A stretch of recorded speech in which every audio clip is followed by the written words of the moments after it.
Evan. I'm Skillbo1, as always, with Sequence and the rest of the panel. How's it going, everybody? It's going fantastically. I guess in this episode, we're going to be celebrating our old man hermit hash bash. That's what we're calling it. We just did that yesterday. It's a hell of a throwdown. I'm still tired. So let's roll into introductions and somebody can help me out with remembering this. Turn that off. Red Setter, you're first. What's happening, everybody? Red Setter Farm here. I'm a caregiver in the great state of Michigan, and I am ready to rock and roll. I have a joint of Apollo 13. It's the last of my Apollo 13, so I'm going to enjoy every last puff of this thing. I'm a hydroponic grower. This is hydroponic cannabis, and it rocks, so I'm going to enjoy it. Let's rock and roll, everybody. I have some hydroponic Apollo 13 in my bag here from you from yesterday. Eagle Gardens, you're next, my friend. Eagle Gardens, you can find me on YouTube, Instagram, tuning in to hopefully listen to all the great times I missed out yesterday. And yeah, thanks for having me. You missed out on a lot of cool stuff. We will get into it, and we were really sad that you couldn't be there. We insist that you come next time. We even talked about coming to your place. Kate, you're up next. Hello, you can find me on Instagram at the Can of Kate. I don't know if everybody can hear me okay. I think I got my headset to work finally. It's weird though, because normally I can hear myself better. So sorry if I sound like an idiot tonight. Yeah, Eagle, you definitely missed out yesterday, but we'll come out by you for our summer camping trip. Definitely. Old man hermit hash. Here's our host of the party again. Thank you very much. Very happy to be here as usual. What a night. I stayed up late after you guys left. Had a bit of a trip of my own. It was awesome. Only I didn't have to go home. I was already home. It was sweet. Anyway, had a great reset evening and a great party. Good times with everybody. Me and Skillbo had a lot of talk going on about switching the channels up in our lives, and I was doing that last night and yesterday all around. I mean, what a great time. Good people, good food. Everything was awesome. So I was just really happy. No drama, no bullshit. It's just good times, man. Really into it. Thanks. Thanks for having us out again, old man. Looking forward to chatting about all the stuff we did, all of our hijinks. Spartan, you're next. Hey, I'm Spartan Grown. You can find me on Instagram. Find me right here on YouTube, Michigan Bros Grow Show. You know where to find me if you're looking for me. I had a great time though. I had an awesome time. I just ate. I think that was Can of Kate might have been responsible for that edible I just ate. I'm not sure. It was a white cakey thing that would tasted really good. But we'll see what that does to me. I've been smoking for 2 hours now, so we'll see how this edible goes. Oh, and where? Oh, they're not here right now. And my no-till guy and Canna Kitten, whatever that concentrate they gave me. Oh my god, that shit's so fucking good. I'm just Trop cookies. Oh, that's what it was. That's what. Yeah, that trop cookie. I don't even have any way to smoke it, so I just put a little bit of flour in the bottom of the bowl and put that on top and just melt it through. And God, it's so fucking good. Makes you want to get a rig.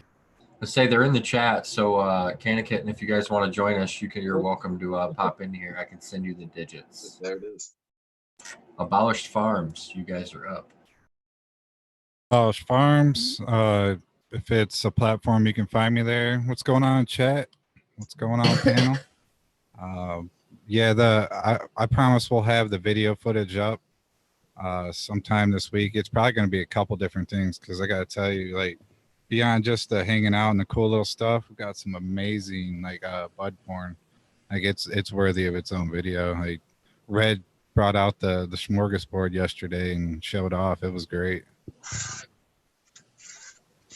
That ping pong table We've was got littered with jars, man. Yeah, we've got quite the selection of growers. Like Baked was talking about that. He goes, man, you guys must have had 30 different strains out there on the table, you know? Yeah, definitely. Yeah, big shout out to Red. That was awesome having a second camera because we've got double the footage and the photos and everything to go through. And so, like he said, definitely something out this week. Thank you everyone for everything you brought and did. And it was definitely a team effort. And like he said, there was more than enough of everything. We couldn't have ran out of weed if we tried. We needed actual lettuce, though. I forgot that. Yeah, I thought you were bringing lettuce and cheese. That's why I didn't get it, because I thought you were getting it. Ball droppers. It was fine. We're good. It was everything was delicious. That salsa red, oh, that was so good. I'm glad you guys liked it. Yeah, you're very welcome for providing a little bit extra camera angles and everything, man. It's my pleasure. I appreciate everybody. I wasn't quite sure if we were about to start doing the rounds and rounds about old mans, but you know, since everybody else did and I kicked it off, I might as well say mine. Old man, thank you very much for having us all, and it was great to get to smoke everybody's stuff. I got some sequences, we did a little trade down, and I've been smoking on that all day. I got a little bit of the Spartan glue to smoke down today, a little bit of everything, man. It's just been a great day. So let's keep this ball rolling, guys. Yeah, the only person we didn't have do intros was Skilbo, and he doesn't really care that much, I'm sure. So I don't care. Feel I'm free. incidental. Don't worry about me, man. I'm just here for the ride. I'm smoking some Clementine from Amazing Brew. Loving it so far. I was just gonna say it was super nice to have Amazing Brew and Baked Pawn there too, to have some like, and Spartan, I don't even think I talked to your friend the whole night, but like to have some new faces was cool. He was borderline Arcoma guy. Yeah, he was getting there. I said, what are you stopping for? What are you passing up for? He goes, dude, I'm not on the ropes, man. I'm not passing out in front of you guys.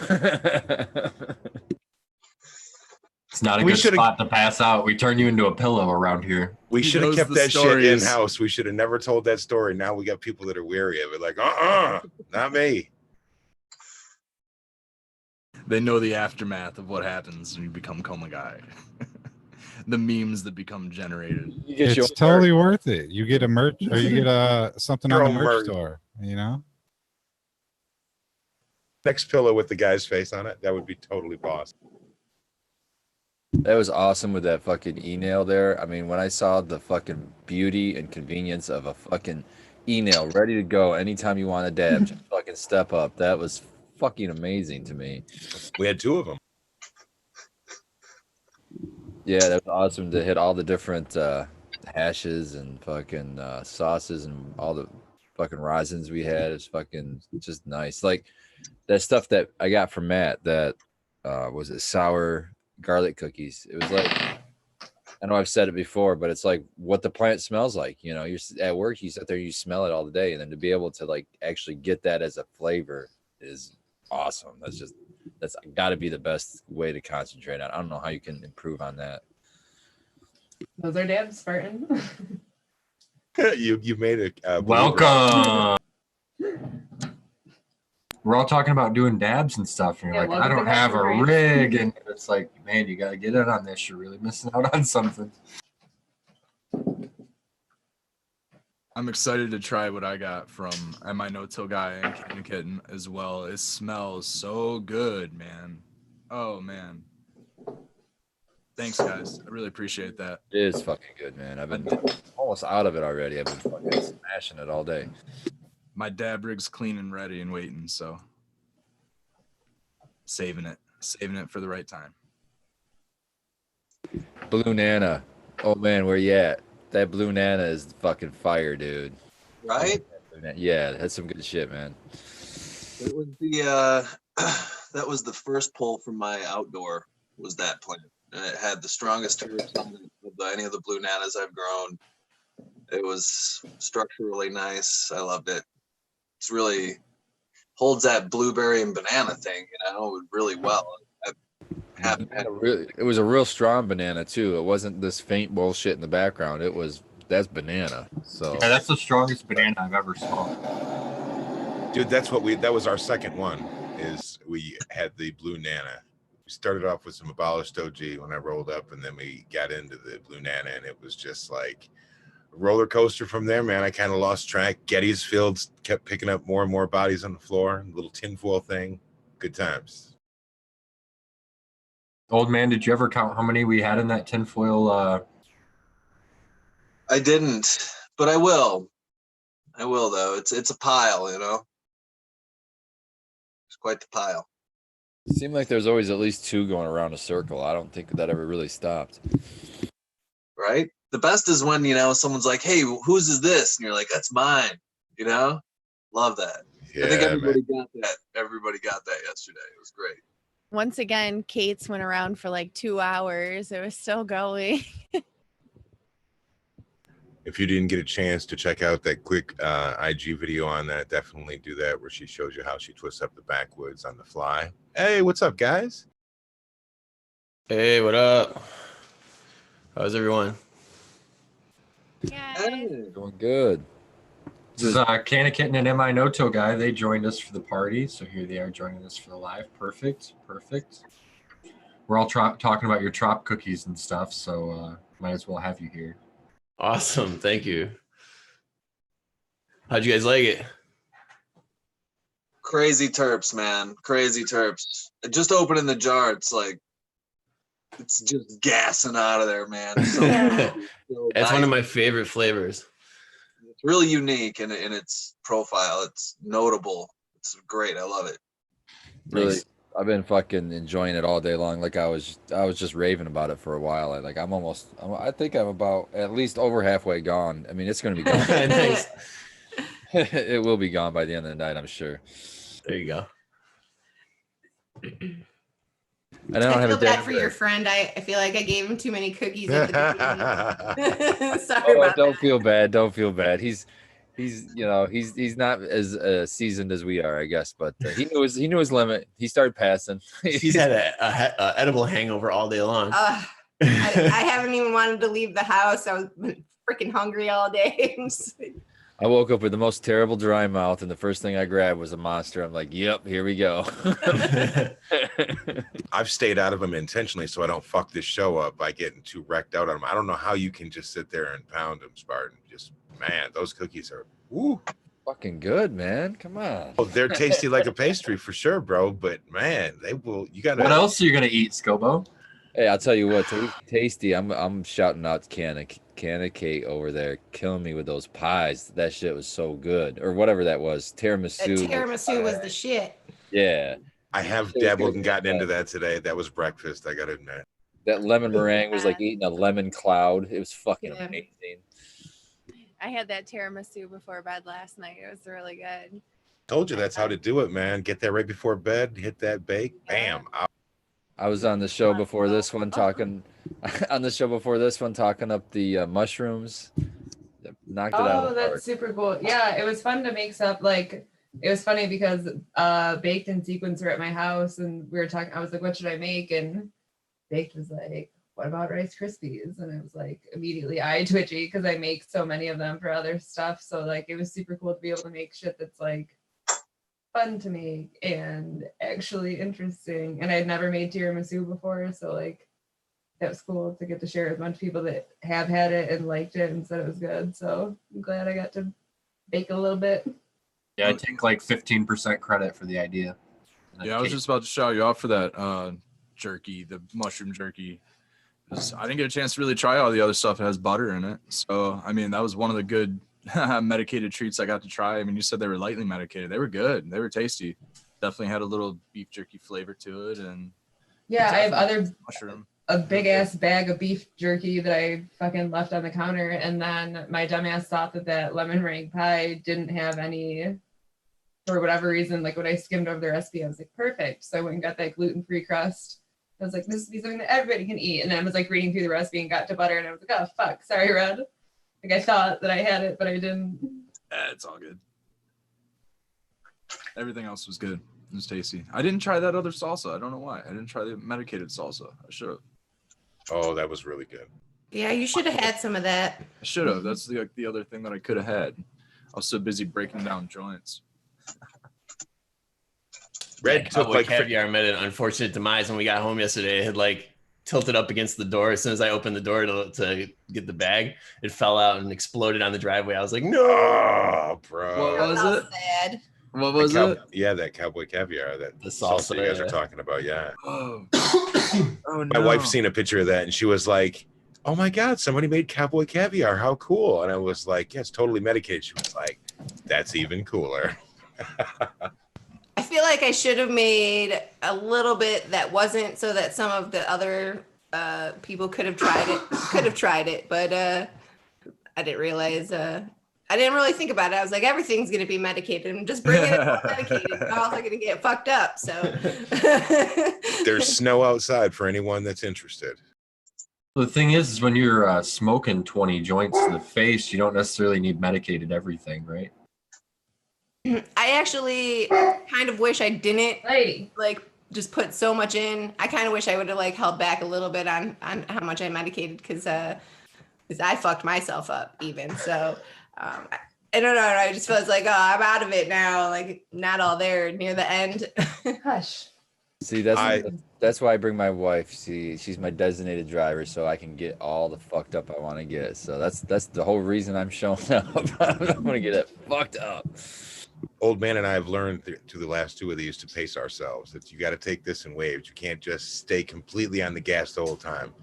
Don't ever let it pass you by without taking it, but don't take as much. That's the key. This is old man advice. You gotta sit next to Matt at the dab jar and hit the rig over and over because it's a sweet e-nail until you pass out. And then you're a pillow. You know, I never really coughed like crazy off it. I mean, of course, I was taking, like grains of sand of it and stuff, but super, super smooth, man. Well done, everyone. Everything that was rock, great. Your live rosin was great too, Sequence.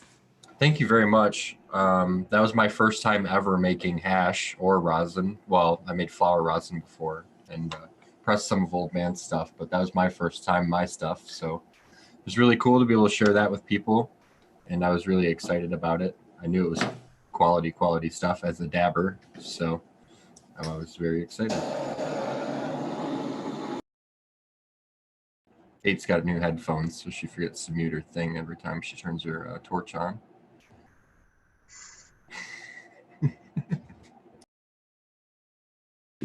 Or maybe she's just dedicated to it. She's like, fuck you, Sequence. I already started it. I ain't stopping now. No, I thought it was muted on here. I'm an idiot. Sorry. No, I'm just kidding. Yeah, all right, so let's. Now I know it doesn't work. Banana is amazing, Hermit. So awesome. Thank you. You're welcome. I've really enjoyed it. It's been good. All right, so we have a lot of people listening, and they're trying to figure out what we're talking about. They're kind of following along. We've said there's a whole bunch of different strains. Somebody's got to be like, okay, so like, which ones? Which strains did you guys have yesterday? Anybody want to try to basically remember what they had on the table so everybody else can find out? Well, there was this there. This is Red's GG4 or Girls Gone Wild. Like I don't think I even rolled any up either, man. We didn't even smoke any of it. Like you said, we did a little bit of a strain swap, and strain swap, so you get to try some. So. Yeah, I picked up some GGW. I had all of my strains there.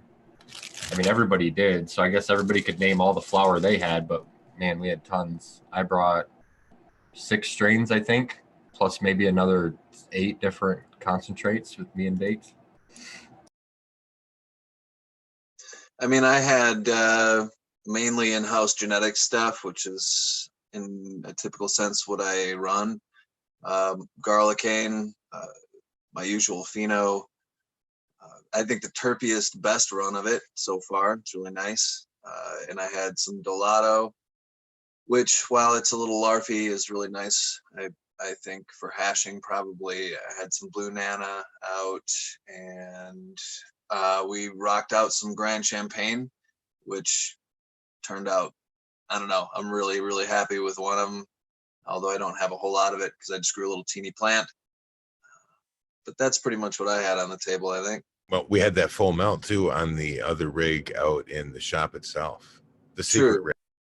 True. We did have some nice hash out a couple times throughout the day. It was nice. Sequence had all his usual heavy hitters with the Citral. He had the new Big Detroit Energy by Ethos. He had Crescendo. What else did you have? Baked brought those other 2 ones. 9 pound was there. Yeah. Yeah, and then Blueberry, was it Blueberry and Jack Harrer? Yeah. And who was that by? I don't know who bred those, but Drogros brought those to Baked. Baked Pone was with us again. And Drogros is somebody that actually listens to this show. So shout out to Drogros. We had some of his bud we were smoking there at the party as well. The only flower I brought was Spartan glue. I did a monocrop, so I had some Spartan glue. That's all I had, but I had some of those. So I passed some of that out and brought some clones for some people. And I hit the jackpot. I brought some RSO. So, and I brought Spartan cookies for everybody. Old man's got his up there.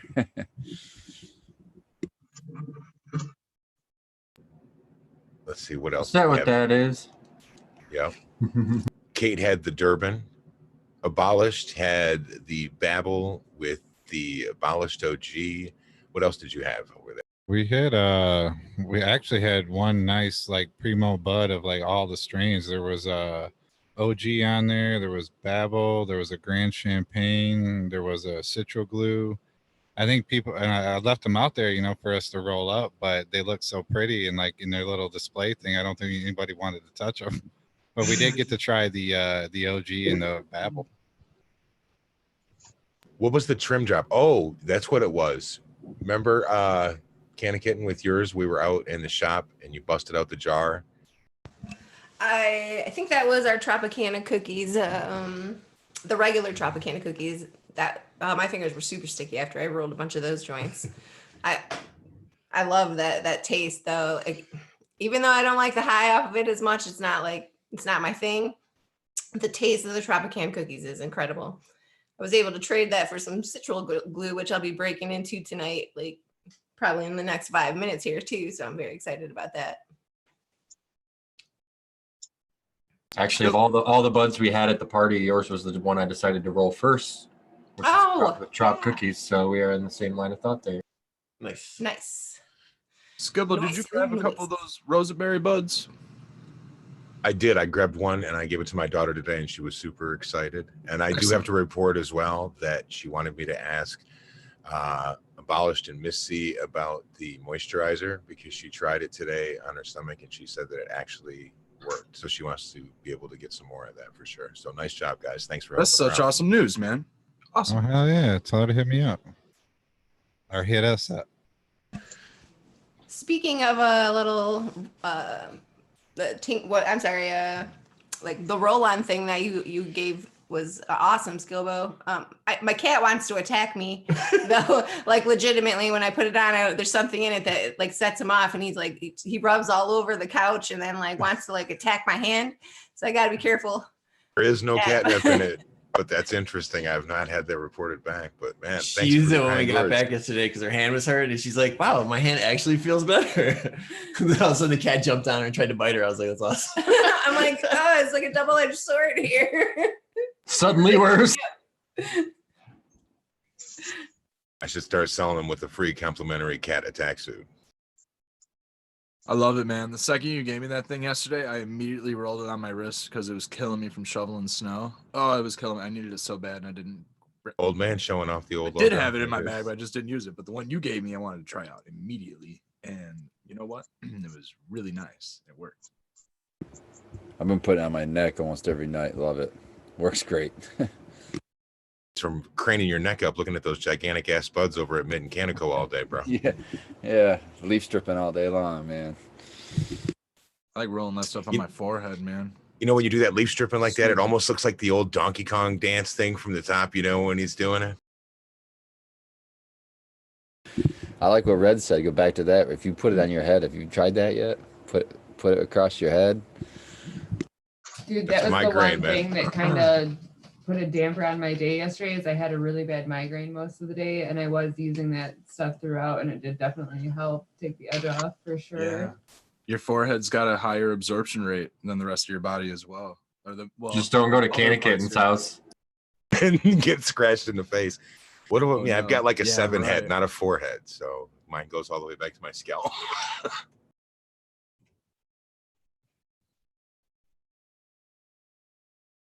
So is that good for hair? hair growth? Obviously not. Skilbo, when you wash your face, where do you stop washing? It's called a shower. You just get everything. You know what I mean? There's no end. You know Just what I mean? keeps going. Satellite, you just make, you know. I like Alright. the old man haircut where you just have like a consistent level of buzzed hair all the way around your head. I just like to imagine that dudes just take clippers and like around the world. You know? Imagine no more. That's exactly what you do. Dude, that's how I cut my hair for the last fucking 10 years, man. I said, what? How much is it to get my hair cut? No, fuck that. It's Well, $20 for some no. clippers. Dude, it's just like mowing the front and the backyard at the same time. You've got a pattern. You've got a way that you do things. You know what I mean? You got to do the whole job. Can't leave that crabgrass up there looking like shit. Cut it off, fellas. Cut it off.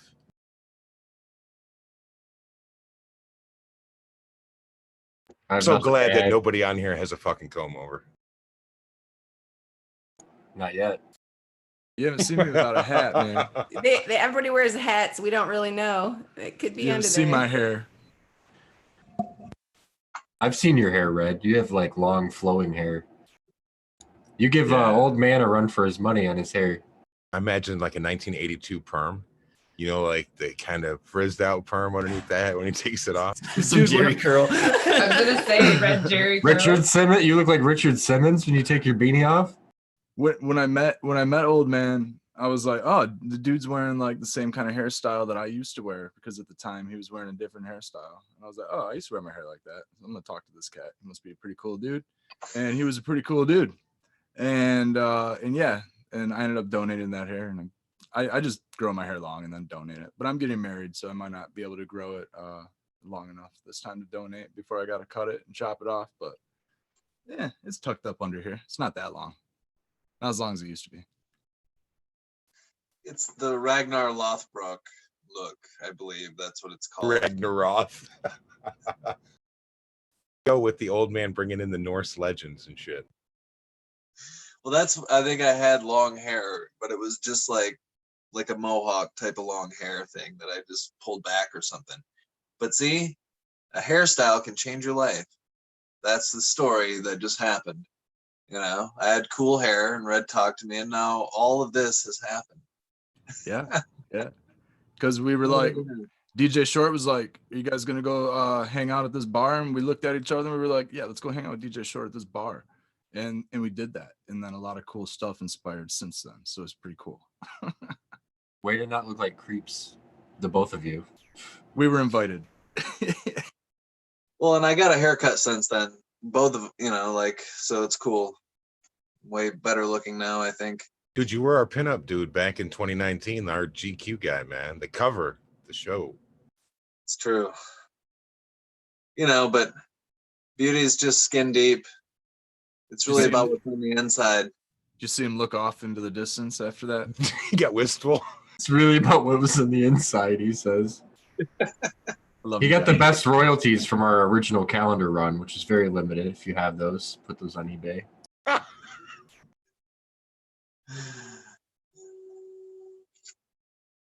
Very limited run indeed. I think that was Miss C and Kate's grand idea. I was gonna say, it's just the copy that Sequence made himself. Just he put in the print shop. It's just me and all the fireman poses.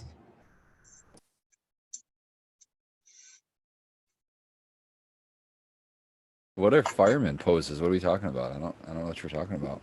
I'm seeing like the big yellow boots rolled down, and that's about it, with some suspenders that are clipped to nothing.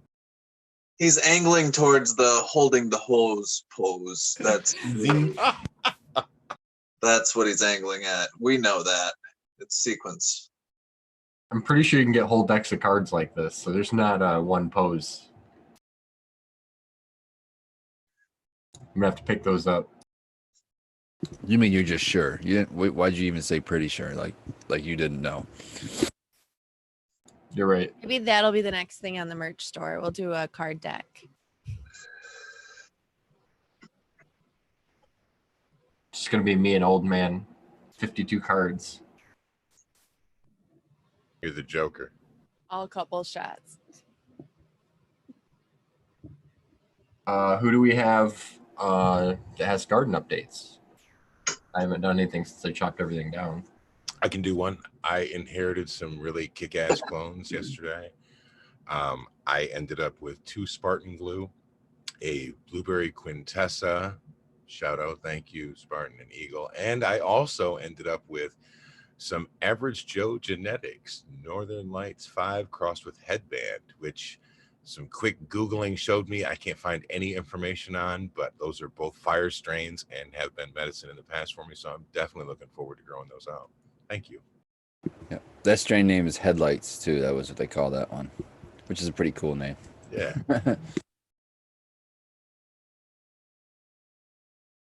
That one's a really good one outdoor too. If you ever get the opportunity to throw one outdoor, that one is a big producer outdoor. That was my baby, and he kidnapped it. Thank you, Miss C. Save me. Speak up for me.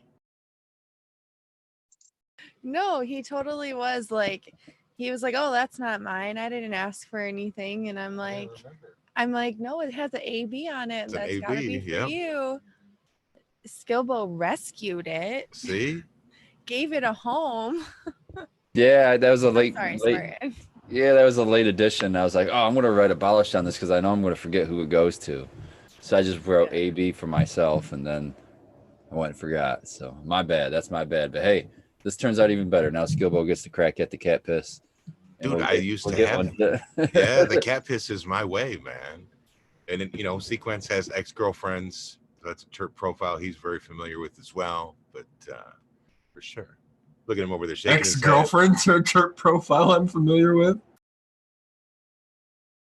What do they smell like, Skilbo? Cat piss. Cat piss and everything in the place is redolent of cat piss. Cat piss look and at Red patchouli. over there. Red's dying now. It's just cat piss and patchouli.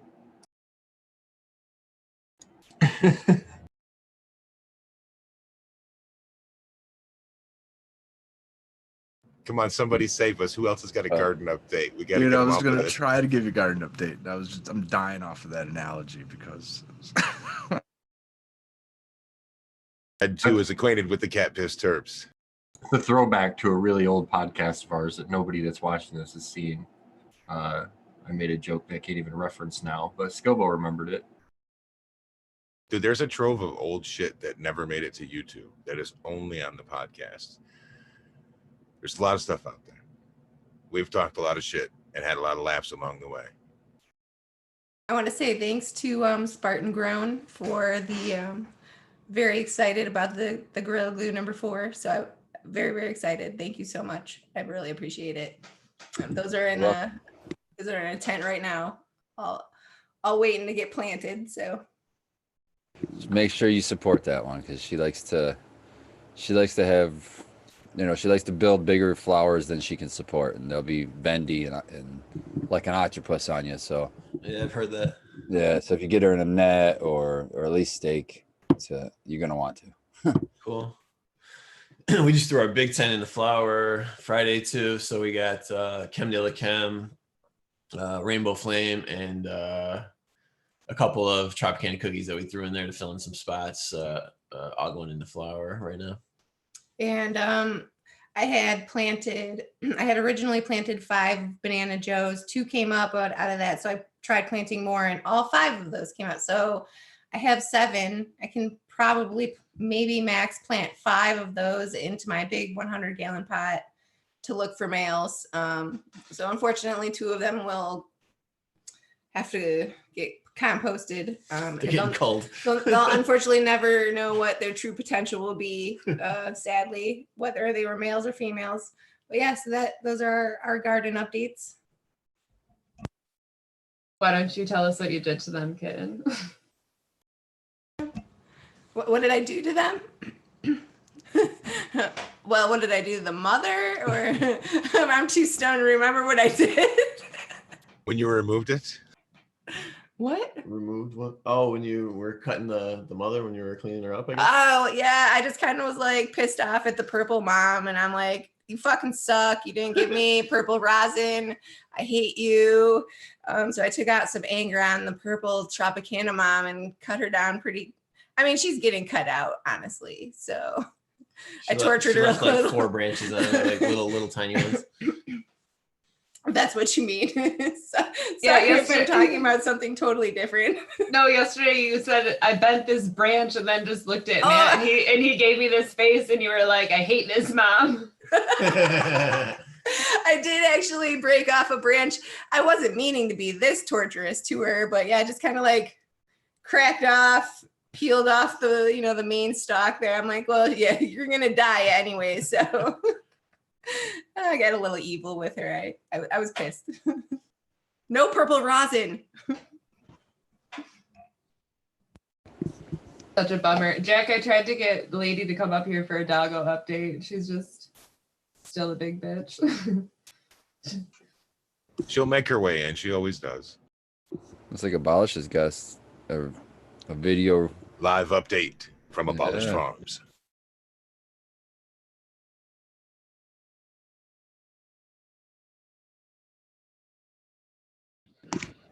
Looks like you got a filter. Yeah. Fancy, All right. fancy. Can you guys hear me? Yeah, now we can. I jumped over on the phone. Wanted to show off the Spartan Grown room, we should say. First up over here, we got the Snow King from 2020 Mendocino. This thing is frosting up like crazy. If you watched the defoliation video last week, that's this room right here. Everything that's grown back came back really, really frosty. This is the GG4 from Spartan Grown.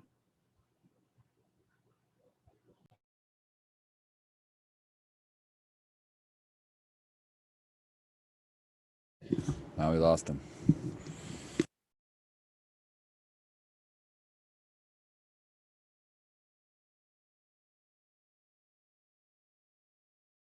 He's gone. Uh-oh, that's no good. I like your moody lighting skill, Bo. Yeah, man, a $7 bulb from Amazon does wonders for this grill. You got the like 3 a.m. DJ vibe going on. Yeah. Yeah, I gotta embrace it every once in a while, you know. My glasses may or may not have hit a button on my phone. Then the very last one down here is Spartan Grown Blue Cough.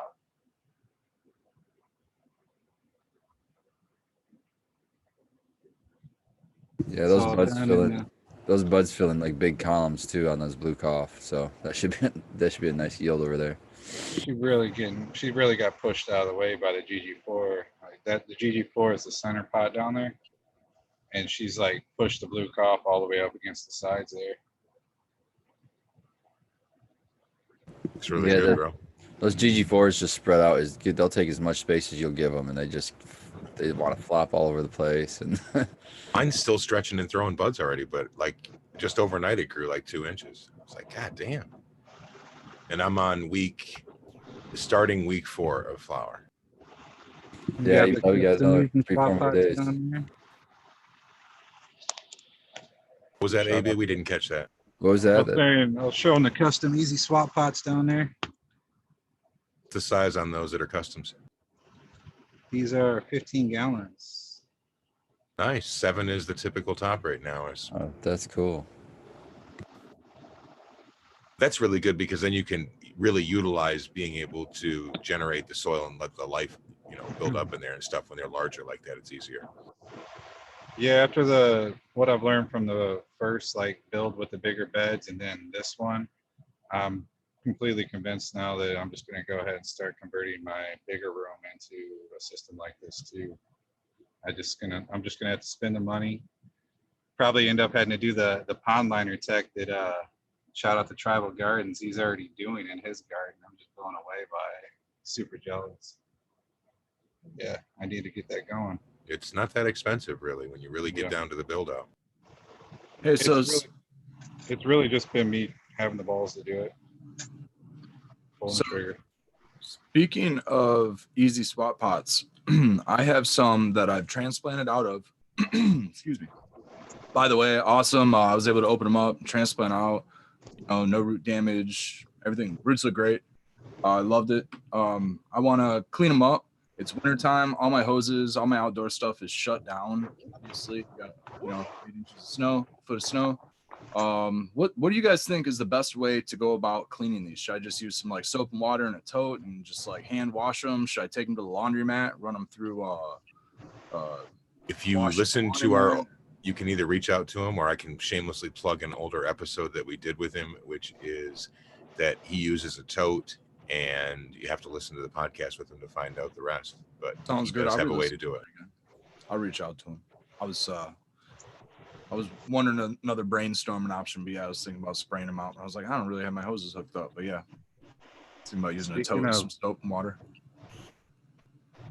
We're gonna really see how well those little solo easy swap pots stand up, because this one right here, I just buried one of those whole right there, and then that one I transplanted out of it, so it's a little side-by-side competition with the OGs over here. And for someone watching and look down there, what size tote is that underneath? What if they're looking for that? They want to set it up. This is the 15 gallons, but these are the ones I said I don't recommend now, because within I've had maybe 6 runs in these since I built them, if that, and the bottom's already blowing out. No, I meant the plastic on the bottom, the trays. Oh, the plastics. I'd have to look exactly what those are, what size that is, but they fit across. They're 2 feet 2 feet across. I'm not sure how wide they are. Nice looking canopy.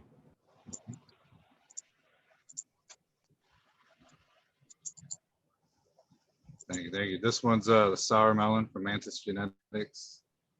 Finally got another one of these growing. I love this, love that plant. Can't get That's enough. your favorite, isn't it? Yeah, right now it's my favorite. And then I got skunk one in the middle. There she is.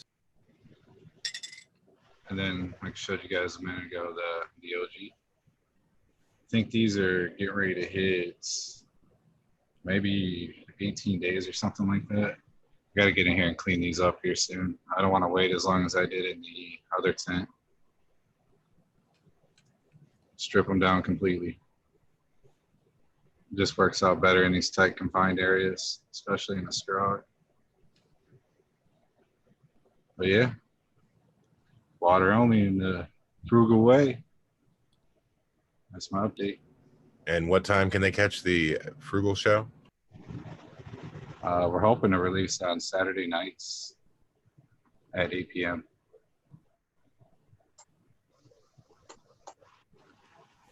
But I'll be right back on the computer. Who else has got something going in their garden right now? I just covered what I inherited. I never said what I was growing out and flowering, but if somebody's got something, hit it. I just took down the snow cane quad that I had going. I still was, I've already made up my decision what my keeper phenos are going to be, but well, I'm for sure keeping the number 6, and that's my number 1 pheno that I like the most. So that'll probably be the only one I eventually keep. But I've got it narrowed down to 2, the 6 and the 5. But I also had in that quad, I had a couple of the other ones like the 7s and the 1s and 3s that I was kind of thinking of. So that'll be the last kind of mixed run, I think, from here on out. There'll be at least the 6 or the 5 if I run a snow cane. And I'm thinking I'm going to enter both of those. And that's next month. They said February. I don't know if it's beginning, the middle, end of February, but that's coming up soon. So I think I'm going to just enter both of those and see what happens. But I personally like the 6 better. So if it comes down to it, I think I'm picking the 6. I'm going to stay with that. But seems to be like it's going to be another good harvest. So I'm happy to see that. And good frosty stuff. I only grew in one number 6 in that out of the 9 plants. So that's kind of disappointing, but that's just how it fell, I guess. I don't remember why that happened, but I was disappointed to see that. I feel like every time I grow, it's like 25% of my room is the keeper plants, and the rest of them are the ones I'm trying out. So it's always a lackluster harvest, and I'm like, damn it, I should have just grown more of these ones.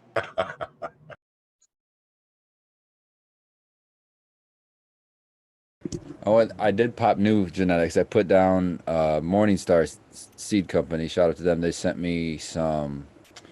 It's called Purple Dragon. It's an auto flower. So I popped one of those in my little frugal pot I got in my mother plant or my mother tent, and the other frugal pot is getting pretty close, I think, to harvest on my second auto ever, and that one was called Baby Huey.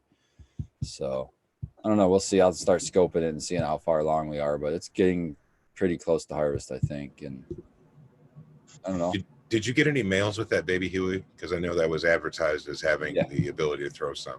Yeah, I'm getting males on both sides, the Baby Huey and the when I was growing the Auto Purple Microdot, I think the first one might have been a male also. So, and I just cut down another Baby Huey male that I was going on the other one, but that's what got just replaced with the seed of the Purple Dragon. But yeah, I get males probably at least 50% of the time, it seems like. They seem to show pretty early on. I mean, for some reason, the males are really showing really early on these autos. So when would you think that would be considered early? Man, like this last one, and it was the Baby Huey. I don't think the plant was taller than maybe 12 inches. It was only like this big, and I was already seeing balls. Wow. Okay, that's cool. So you're not wasting a lot of soil if it is a male. No, I just cut it down, chopped it up, and let it fall right on top of the soil, and put a seed right where it was. So reset. Yeah, exactly. Reset, done. I finally went ahead and inoculated with nematodes, and yeah, so far so good. I got to do. I'm gonna try to do it I'm gonna try to do it within 10 days, and then from there on, I'm probably gonna do it. Maybe bi-weekly as a preventative. See how that works out. Is that yeah? That's just preventative right now, right? That's to eliminate some gnats and to act as a preventative. Yep. So how do you dispense that? It's a powder. What is it? Liquid? It comes in a powder that you have to keep cold. So you want to keep it in your refrigerator and do not freeze it. It did arrive in, of course, freezing temperatures, but that's okay as long as you don't store it that way and they don't freeze for very long. The idea is to not let them store that way. They last for about 14 days from the time you get them. So you have to get them from a reputable source and make sure that they're not old or sitting on their shelf before you get them. And when you do get them, you want to make sure you apply them right away.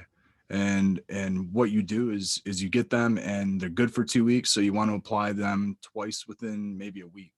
So from here on out, what I'll do is I'll get a smaller amounts to apply, bi-weekly, and I'll just have to order them. It's just something you got to stay on top of and order them if you're going to use them for a preventative or, use them seasonally, however you want to do it. But, it's a nematode, so you can inoculate your living soils with it. In my case, I'm inoculating my hydro area with it, and I use microbes and things. So hopefully they're going to feed on they're going to feed on any larvae, and then we'll see what else they feed on from there. Maybe some bacteria or something. So how are you applying those? Are you hand watering it, or are you using a sprayer? Pump sprayer right now, and what I figured it to be, it's roughly about a tablespoon to 2 tablespoons per gallon. And what I did is I took the packet. I got about 50 million is the count they give them in per million counts, and so I got a 50 million pack, and I divided it up first into half. So one for, today and one for next week. And then from there, I divided it up into, I have 3 separate areas of spray. So into thirds. And then I used a third of it for each of my rooms. So it's a little bit complicated for my specific setup, but that's basically how you would do it, is you would divide it in half for, today and then for in the future. And then you would want to go through and first test spray everything and figure out how much volume of water it's going to take to spray everything down. That way you know how many gallons you're going to do. In my case, I've already done this. I've already sprayed, all my rooms. So I already know that it takes about a gallon per room.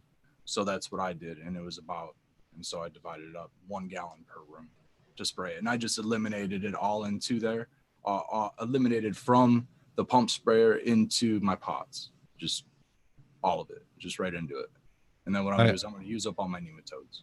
I asked because when I was working with nematodes, one of the recommendations that I had, because it wasn't working very well for me, because I was spraying them out, was the person told me to think about it.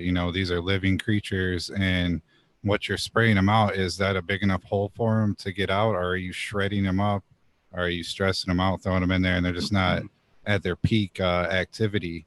So he recommended that I hand watered each pot with the nematodes instead of trying to spray. Yeah, I was thinking about doing that, but I was a little more worried about coverage. I wanted to be able to just get them in and around everywhere. But I also made sure that like screens and all that stuff are taken out. There's a recommendation to make sure all your screens and everything are taken out of your sprayers. So like I haven't really had any results yet. I just use them for the first time. So we'll see how they work.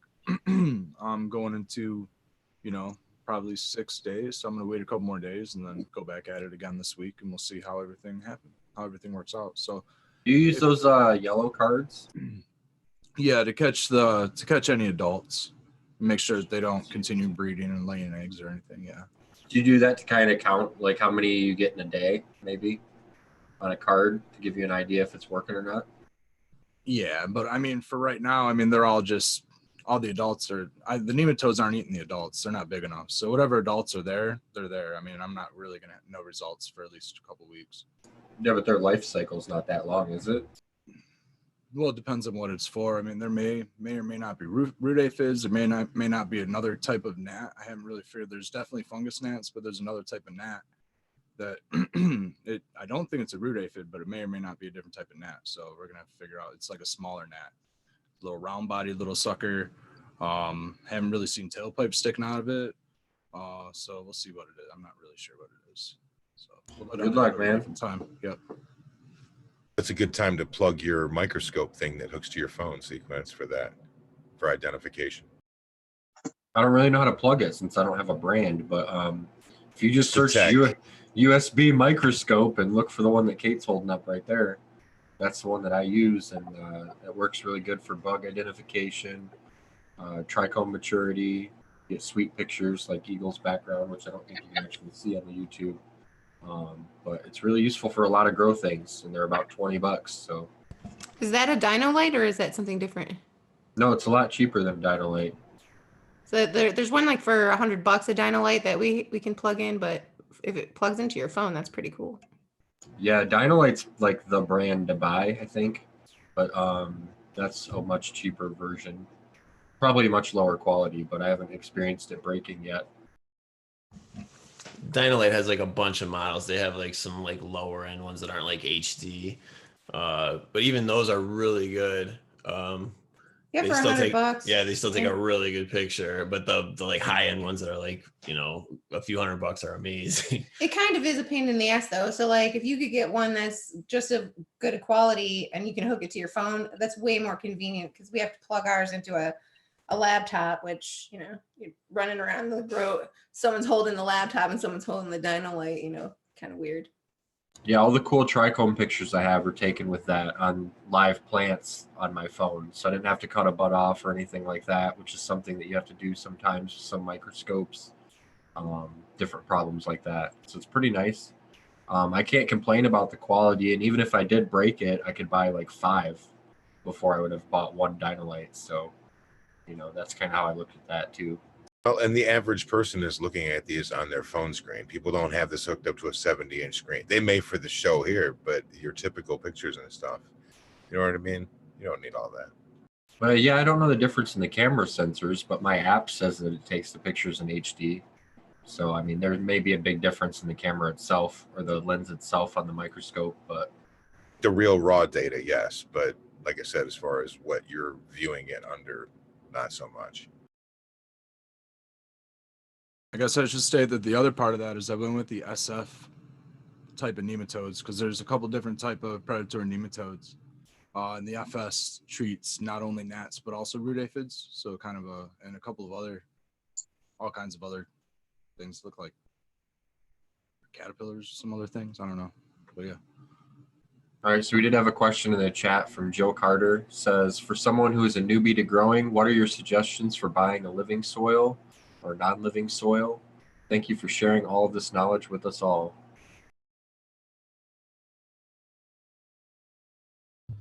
Living soil, or just to do any kind of run, I'm going to recommend Coco Loco from Fox Farm. I'm in love with that stuff. I mean, if the question is, can you buy a living soil? I recommend making it. We just made our own living soil.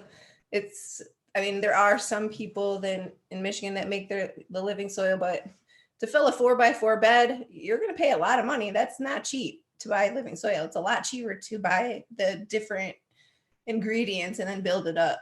I can't imagine how much that would have been if I would have paid for it that way. It would just. Oh God. Shipping soil is ridiculous. Like I think we looked at just like we were lazy and didn't want to mix soil, and we did like price it out just for the hell of it for a 4x4, and it was like with shipping it was like $1,000 or something. It was like to fill one. That's bed. what I was finding too. Like screw that, man. I've paid a little Sometimes bit if you- extra if you because I get- think they can do a better job than me. That's the only reason. What was it? We've got a cement mixer, so it does a pretty thorough mix, and Yeah, I mean, we're not the taking recipe's a like pitchfork and dead a ass tool. simple. So as long as you're getting quality inputs and stuff, is not really. I mean, you could be pretty brain dead and stoned and still get a good soil out of it as long as you get it mixed well and get the ratios right. And this is And where that shout mixer's out. pretty dreamy for mixing soil. Check Craigslist, dude. You can find those for less than $100 sometimes on there. Somebody's just got them and they just It want was it pretty gone. cheap at Lowe's. I mean, for a Well, plastic one. I mean, you could definitely pick one up on Craigslist. Yeah, you Craigslist can a lot pick it cheaper, up but pretty yeah, cheap. it's a godsend, especially if you're going to do a large volume.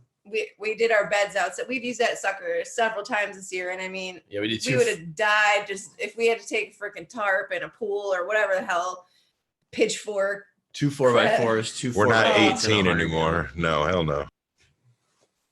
But if you are making your own soil, okay, you're gonna need more rock dust than you think you do. Just that's my biggest tip. Like you always gonna think that you don't need that much, but you need more. You're always gonna need more.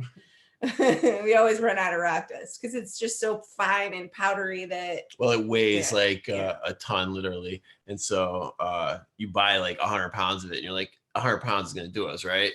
And then you're halfway through a 4x8, and you're like, wow, 100 pounds only got us this far. Yeah. A good pre-made mix I like too is if you like a peat-based mix. M3 mix is a really good one. That's what I do most of my production in. I'm testing right now a side-by-side with my Spartan glue. One's in the M3 mix and one's in Coco Loco that I've been amending, trying to keep up with nutrient and seeing if I can make that work. What is the M3 mix?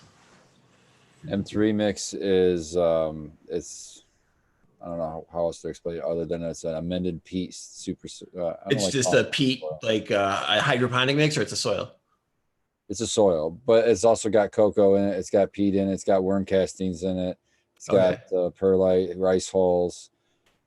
It's a water only bag soil. Yeah, it's designed to throw it in a pot and just water all the way through. Gotcha. That's the. But So I we amend would it. use like instead of peat, we would use maybe cocoa more, just because of the peat not being renewable. And then you can do instead of perlite, like the different rocks for aeration. Well, the perlite's not great for living soil because eventually like, over time it float floats up. to the top. So it's like when you see people with the pots and they got like a white layer of perlite on the top, it's all floating to the top. And a living soil bed is going to last years. So that eventually is going to all migrate up to the top. So it's not like the most ideal thing if you're doing living soil. They're going to keep the same soil for a long time. You use pumice, right? Yeah, we use pumice, or you can use what do they call it? The volcanic stone, Hydroton. lava rock. Lava rock. Yeah. It's hard to find lava rock that's like fine though. Like you don't really want those big, huge chunks that they sell for like your landscaping. So like you can try to smash that up, but it's a pain in the ass. And I had a hard time trying to find like finer lava rock pieces. You can get it at Grow Green, Michigan, but you have to. There's a lot of things you can get at Grow Green, but you have to pre-order it, and then they'll have it delivered there, and you can pick it up, so you don't get the shipping fees and stuff like that. We also did like a rice hulls and pumice stone mix to get like a little bit of silica in the soil. So we did like a quarter rice hulls and then the rest pumice kind of thing. But really, your aeration as your bed ages should come from like your worms and the soil life that. Yeah, and you can plant like beets or daikon radishes or something like that to break up the soil and stuff too. Yeah, there's a lot of ways to do it. Like, and if you leave your roots in there, as those deteriorate, that's also creating aeration as well. Yeah, essentially, yeah. But yeah, so somebody who was just starting out, and like they were saying, like a newbie, that's my recommendation would be getting a good soil, like the Coco Loco or the M3 mix. You can use that for your base. If you're doing a small quantity.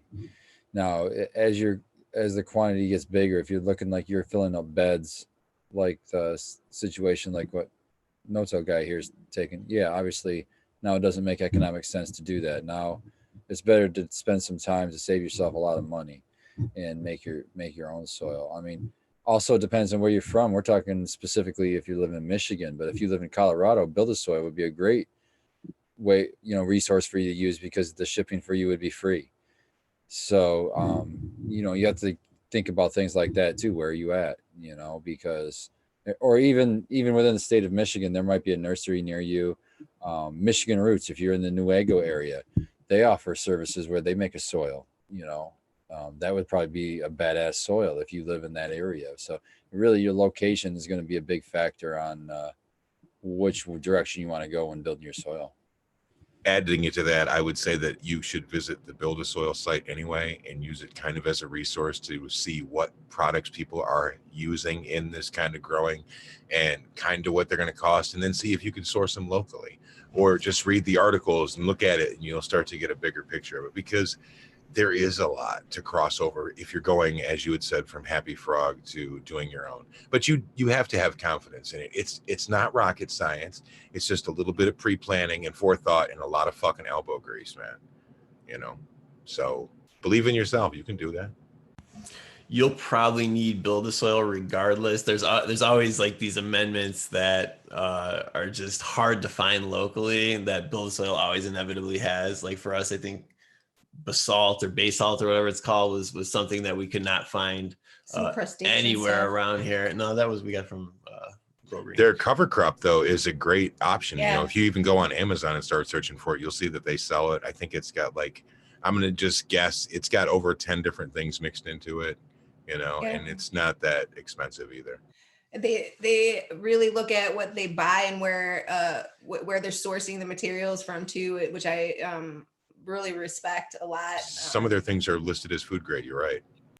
Yeah, I mean, just I appreciate the amount of work that they put into where they're actually sourcing their ingredients and things from. Well, they even go the extra step and get everything tested. They don't go by the manufacturer's testing. They independently get that stuff tested and make sure what they're getting to. And I really respect that, and I respect Jeremy. Like us, he shares all this knowledge freely. You could go to his website, like Skilbo was saying, and you can just gain all kinds of knowledge, for free. So that's the kind of company I'd like. He puts it all up on his Instagram. In fact, he's who inspired me to do my 4x4 tent setup. I'm almost doing everything like him except for the exhaust setup. So they even have a blog.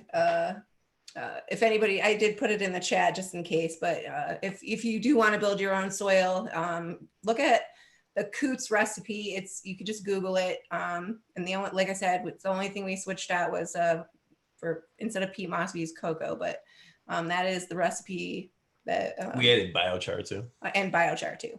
I didn't know you guys swapped that out. I must have missed that in the video. That's pretty exciting. I like that you're running cocoa regenerative. That's awesome. Yeah, there are so there's issues with peat moss. Obviously it's not renewable. You can't argue science, so I don't want to argue that with anybody. People keep bringing this article up when she had mentioned that, and people keep bringing this article up that says it's a renewable resource, but the statistics that they cite come from the peat bog mining industry. So it's kind of like trusting the wolves with the hen house kind of thing. They have decimated peat bogs in Europe and stuff like that. So it's not just about the product itself. It's about the mining and what they release when they mine a large quantity of ground. So the carbon that's released, the ancient peat bogs being depleted. But beyond that, you could just switch it for cocoa. But then you're going to have another argument here. You've got carbon emissions for having it shipped, because do we have any coconut trees that grow in Michigan? No. So it has to be shipped here. How are they growing it? Are they growing it with pesticides? I mean, there's a lot that goes into it, but I would prefer to have cocoa over ancient peat bogs, and that's why we switched it. So if anybody has questions about that, that is why. But yeah, it's Coots recipe online, so if anybody's interested. Skilbo loves talking about that guy. Dude, man, I learned so much from the Tad Hussey Keep It Simple Organic shout out. It's just I think there's it's a 3-part interview with just him and Clackamas Coot. That's where I learned first about the barley. And I said, okay, this sounds really, really cool. And it's really, really cheap. And I can source it locally for next to nothing. Picked it up, worked it into my regimen, and I seen like immediate results with it. And some of the simple teas, I understand that some people say I don't use any teas. I would rather add it to the mix because not everything is going to be absorbed in the tea itself. So you have to top dress the ends. We can go down all kinds of rabbit holes with any kind of growing we're talking about, but it's kind of like a window into where it's coming from. And I may speak out of turn, but I believe that Coot's mix is based off of a 1935 Purdue mix or something like that. What is the college that he got it It from? is. I don't know the exact history, but it isn't something he came up with. It's like a modified version of something that's been Yes. around for quite some time. In the 30s, yeah. Well, that guy is full of golden nuggets of knowledge. Like if you haven't researched what he does, even what he's done recently on YouTube with some of the cannabis shows, like at least two of the like main cornerstones of my garden, the malted barley and the soap nuts, those came directly from knowledge I gained from him. This dude's legit. Dude, what was Tricky D's show that he was also on too? That was the 420 resistance when he like. Thank you. That's where I got the soap nut saponin info from. Like we're just how it trying to drop some destroyed breadcrumbs, yucca. man. You know what I mean? That's a really good episode. You guys should go back and watch that if you haven't ever seen it.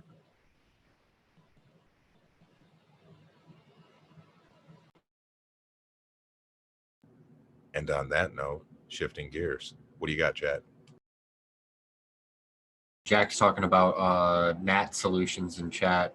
He said if you have gnats, try mosquito bits or mosquito dunks. Crushes gnats quick and it's cheap. And he also adds that it was Cornell University. Thank you, Jack. I knew somebody out there knew what it was.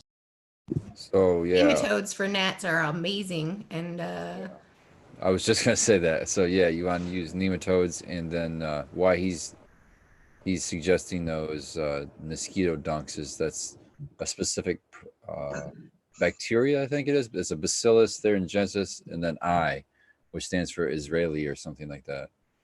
But you can get that in a lot of other products. Like I know, I believe it was a lot of these micro products have that in it too. So check your micro bottles, and if it has that Bacillus thuringiensis with the I at the end, just give it a good healthy dose of that too, and then get you some nematodes, and you should be covered. You telling me there's bacteria that know county lines?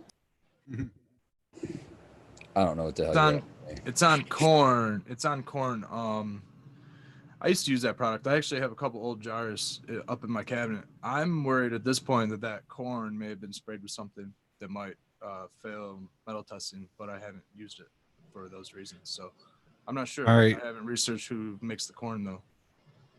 So gnats are something that I've dealt a lot with over the years, and yeah, you can hurt them with all these fancy little products and hitting them with nematodes and stuff. But I'll tell you, the most effective treatment on gnats is mechanical.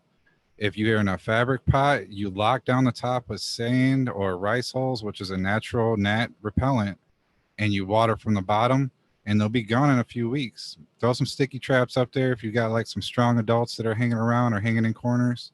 They'll be gone. But I mean, more power to if you want to use more products. But I've always noticed just using that mechanical treatment, and then if you have predators in there, that's a plus. But you know, just locking them down, that's the best solution to gnats. Well, if you use sand, you can even top water and still get away with it because that sand is solving that issue on the top there. If you're not in a fabric pot, but you're in a plastic pot, make sure that the water exit holes, you cover them with like a fabric pot or cloth lining or landscaping fabric or something too, because otherwise what you're doing when you cover the top of the soil with the sand, they're just going to go down to the bottom of that pot and hang out in that little soil section where the water can come in and out. So you got to cover every exit hole, including the top. Yeah, and if you do have plastic pots, maybe stick a little piece of landscaping fabric or something in the bottom of your plastic pots to block those holes. Might help because a lot of times that's where a lot of the breeding entrance and exits going on is in the bottoms down there. For us, it would probably be just as costly to cover the surface of the beds with like rice hulls or sand or something, because there's so much area in that 4x8 bed, you know. So for the same price, we can buy the nematodes, and it's kind of a matter of like just applying them correctly to get them to work. You have to, with the way they work is they kill the larvae. So knowing that, you have to apply them, let them kill whatever larvae are in there, and then follow up again within a couple days kind of thing. Otherwise, you'll end up getting a few stragglers who go in there and get a few eggs later, whatever, and the problem restarts itself. So it's a matter of, you know, knowing how the control agent works too. Well, and like Jack is pointing out in the chat, like good watering practices will help with gnats a lot too. Like just making sure that your shit's drying out in between, or making sure that like at least the top. I learned that the hard way. Yeah. I did my first auto like all by myself, and he's like, all right, have at it, Robin. You know, you got this, girl. And I'm like, I don't know, I'm scared. And then sure enough, I'm like, what the hell did I do? He's like, I told you. Oh, god damn it. He's like, We had an outbreak going on, but we shot a fan at the surface of the soil, which helps a lot because they don't like the air movement. So it kind of cuts down on their landing on the soil surface. And then, yeah, it dries it out a little bit. So that helps a bit.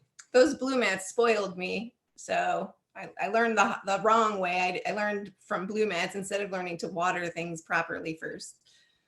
If you don't want to get like an actual product, when I was running a house for somebody else, I would literally go through and like rake the top of the soil with my fingers every time I watered. And that would make the top inch dry out enough that they couldn't lay eggs in there. So just by going through and like scratching the top of the soil, it made it so that they died off in like a week.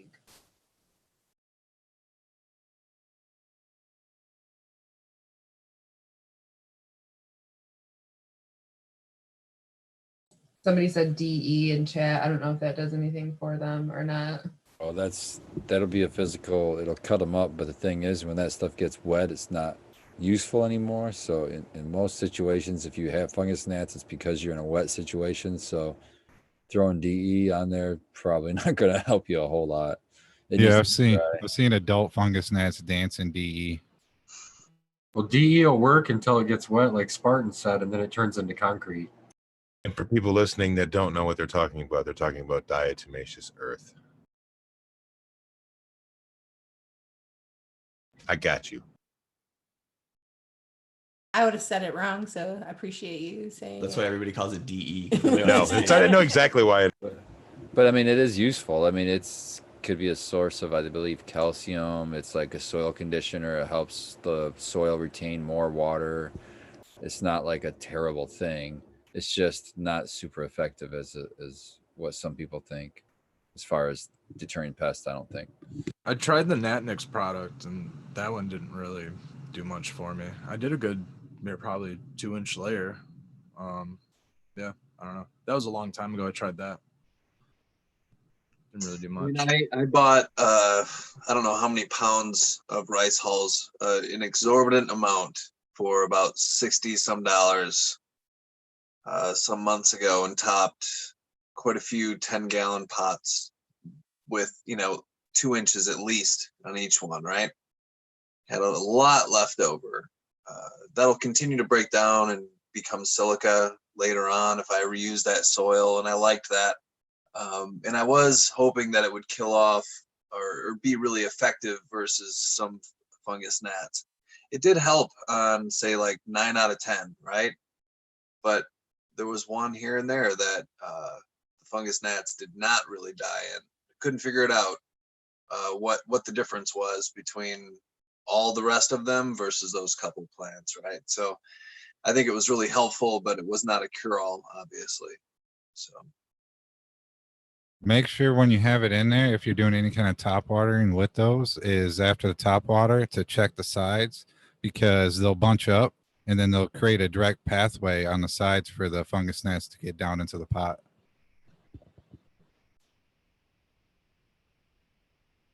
That's what my guess is, if the ones that weren't working. right. But the number one thing, if you're getting a lot of fungus gnats, it's a sign of an imbalance somewhere. So usually that means an overwatering issue. So address that, address the cause before getting too crazy. get that fixed, and then worry about what pests you have. And hopefully, once you clean them up, they won't come back. I think that we found it. We get our gnats mostly from when we get worms delivered. Every time we get like new worms from like whatever I forgot what the company is, but anyway, anytime we get new worms for like the worm bins, we get fungus gnats with them. So it's something to watch out for if you're buying worms from any of these companies or whatever. You might want to get some nematodes or something, whatever, some rice hulls, whatever. Get ready for it. Dude, I have to say, I have a worm bin in my basement and I've kind of been neglecting it for like a couple weeks. And the other day I was like, all right, got a bunch of shit to put in there. So I'm going to put on a pair of gloves and like dig around and see what she's doing. So I went underneath like the first layer where you couldn't see anything and picked up like a big scoop of like just fucking like black gold worm castings. There's all these like beautiful maroon worms in there. And I was like, perfect. So I threw a bunch of fucking frozen food in there and then shredded up a bunch more newspaper and put it on top and stuff. But I was like impressed with how neglectful I could be with my worm bin, and they're still just fine. That's what I'm saying. Everybody needs to get a worm bin because they're so fucking easy. And I don't know. I don't get any smells from it or anything. And like you said, you just throw a bunch of shit in there, then you leave them alone for fucking 2 weeks. Maybe go look in there every once in a while if it's getting a little bit too dry, spray them with a little bit of water. Or it's really like, so what I've been doing is like, if I have like a head of lettuce or something that it's like starting to go bad, I'll put that in my freezer, and I have like things that are very wet and things that are not wet. Because my idea was you can put the things that are very wet in when it needs extra water, like, you know what I mean? And obviously I haven't kept up with that, but I always end up putting things like a half a head of lettuce in there at a time. So I've never had to like do anything to it but feed it every once in a while, you know? I've noticed like if you have any kind of a melon or melon rinds, they love that almost more than anything. Just like they have worm orgies on those melon rinds, man. It's insane. Well, I got like soil mites when I like right after I started it, which is I think kind of what put me off of it, because it was kind of gross, like how many there were. And one of the things I read about it was recommended using like slices of cantaloupe or other melons in there, because the soil mites like heavily prefer that. Like the worms like it too, but the soil mites do a lot. So like you could literally just put it in there, they would like flock to it. You could go like just rinse them down the drain, stick the melon back in there, you know, and go pull it out and rinse them down the drain. And it got like enough out that it got the population of them where it wasn't like they were fucking everywhere, you know, and now they're not a problem. But it was kind of funny to see, and kind of like I felt kind of sick like rinsing them down the drain, but whatever. Nature. Yeah, I get all kinds of creatures in there, but I like to take I use a leaf blower, but I put it on reverse so it sucks up the leaves and it chops them up and bags them, and I put them in a big 55-gallon drum in my garage, and then I'll shred junk mail that I get in the mail, and so I'll use that paper and those leaves and put that in my worm bin, and then I'll also use like leaves out of my garden or something like that, or kitchen scraps, and so I get all kinds of weird bugs and shit, I think, from the leaves, I'm assuming. And I just say, fuck it. I just embrace it. And when I take a shovel full of that shit and throw it with the plant, I just think it's more good than bad. Yeah, well, I was like, okay, now that I'm like being attentive to my worm bin again, I don't get that much newspaper. So I was like, for browns, I got to start drying my leaves out again. So then I went and plucked a bunch of fan leaves, and I was like laying them out so that they would dry all nice, and then scooping them up so I could like put them with my worms. And I was like, all right, kind of like insane, but like super nice worm castings, and I make tea all the time, and it's stupid to buy it. So scoop these leaves up. I think worms are really cool, aside from like the black gold that they make. Chat says dab time, by the way, everybody, in case you didn't see that. So get them out. I'm gonna have to fire up this little bit of hash I have right here. I love like the sheen that like the pearlescent sheen that worms give off. I don't know if you've ever noticed that.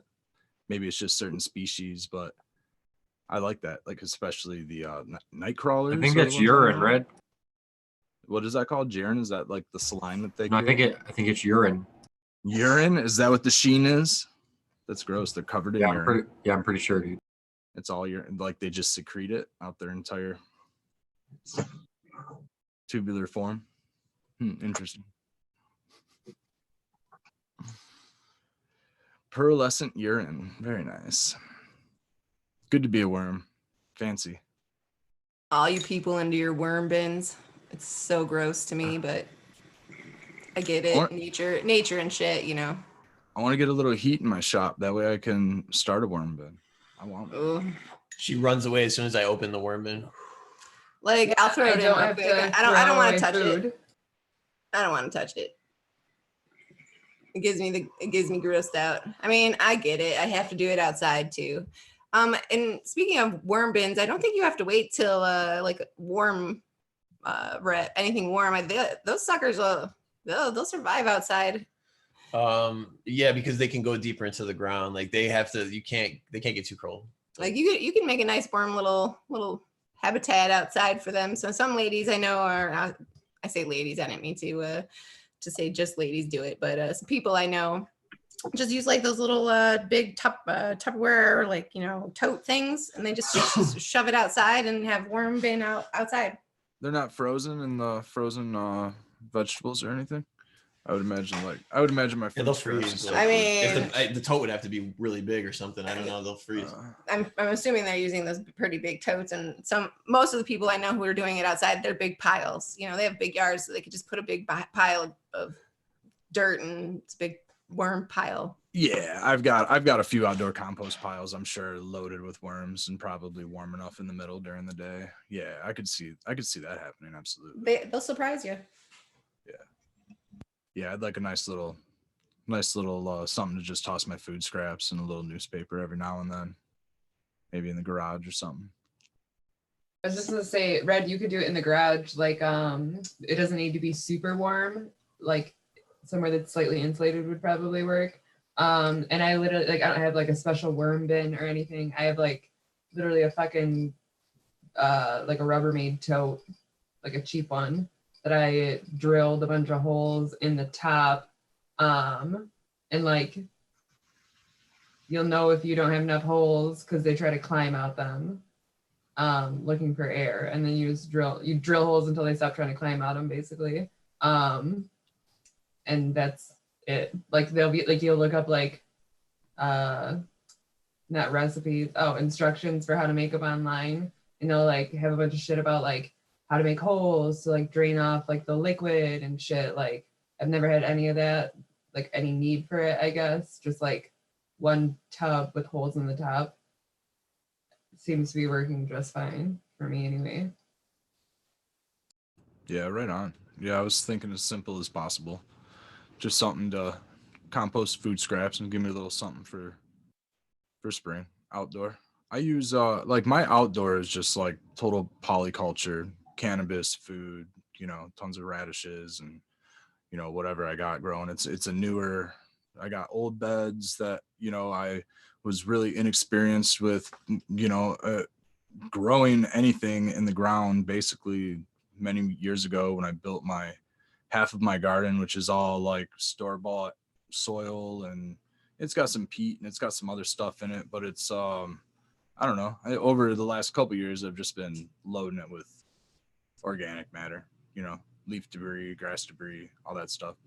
So, and then I built my no-till beds and everything. So, and I'll tell you what, I just pulled back some grass and there's 6 worms. You know, I could probably count centipedes, a little bit of everything. So, they haven't killed. It's all old farmland, and you know, subdivisions.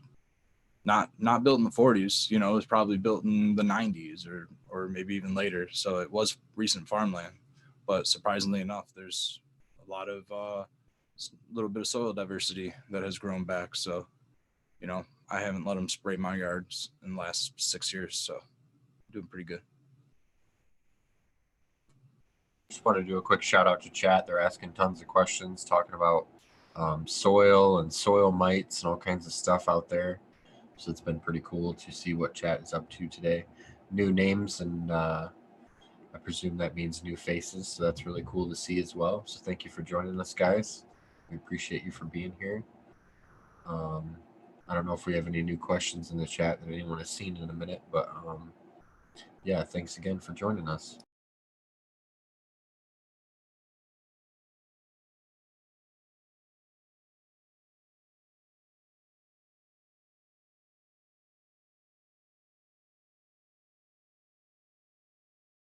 we're all too high, I guess. Skilbo's muted.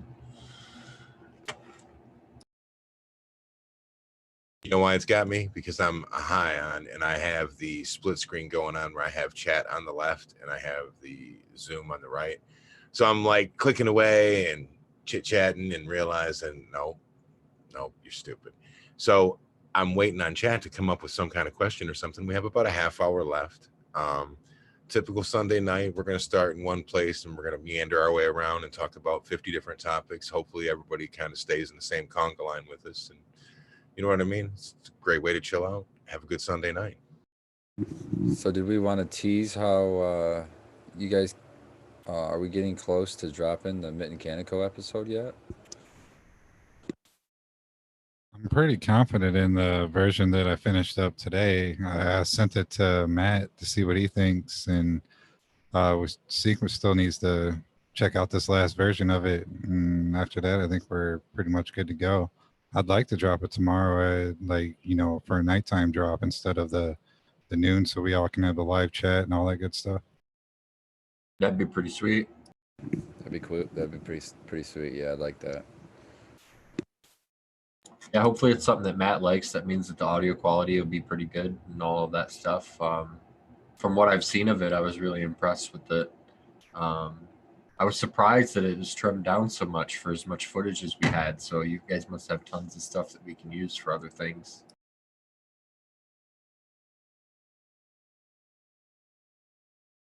And I'm sure maybe later down the road we can go in and do it again and learn from this first one. Like, hey, maybe we should shut these loud ass fans off. Well, and changes in our equipment and stuff too. Yeah, on our end and what we do. Yeah, it's insane the amount of stuff we learned on that tour, just from a production side.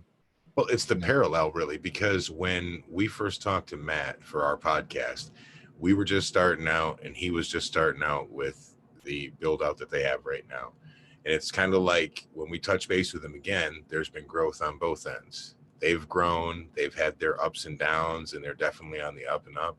And we'd like to think that we're kind of feeling the same way. So it's nice to grow together. It's all part of the same Michigan cannabis community, man. And, good vibes, great meds.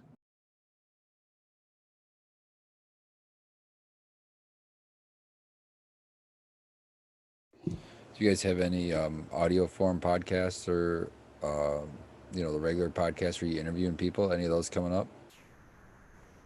We've been working on getting more guests lately, but with the holidays and stuff, that was an issue. We did like a season change type thing. So now we're doing more of a focus on that going forward as well. But yeah, still releasing stuff. What we're doing right now is putting out the older podcasts on the YouTube that weren't released previously. So because we didn't have a YouTube at first. So that's something that we're working on now. Think about that. Think about some of those. Yeah, think about those guests that we have that are in just podcast only, like I touched on earlier. Well, there's a lot of YouTube viewers that didn't or don't know that we have a podcast at all.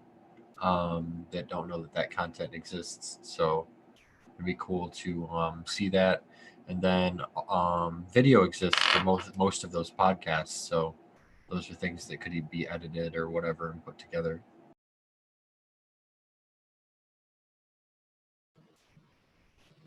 And Dinkman was asking about the grow off. We had a little meeting last night, and basically we're just waiting on one or two more things that we need in our physical possession, and then we can start it.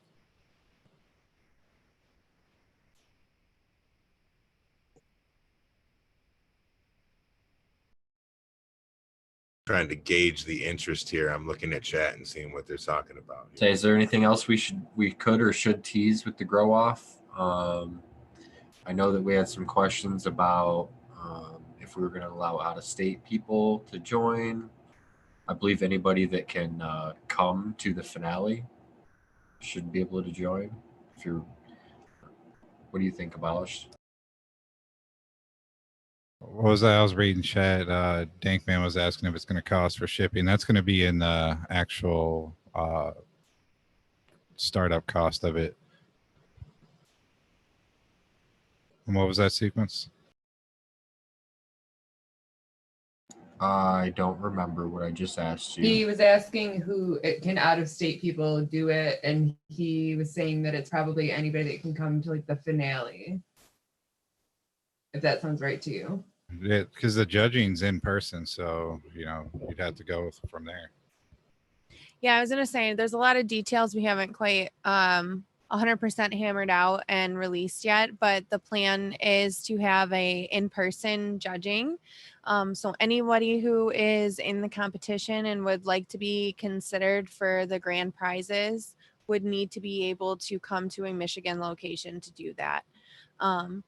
So we have been talking about a way to cut down on some cost and shipping, and a way to get together and get to see everyone would be to possibly get your starting packs at a couple different grow stores through the state. As well as then, if that's not something that you can do, we can also work on doing shipping. But if you wanted to come in person, meet up for the day and hang out, we are thinking about doing something like that. The most important thing is that we lock down a venue that is rec people friendly. So if you're 21 and above, you can come to the judging thing. So you can participate, enter, all of that stuff. So you don't have to have a med card to do that. So we fought for that and got that done. Yes, very important.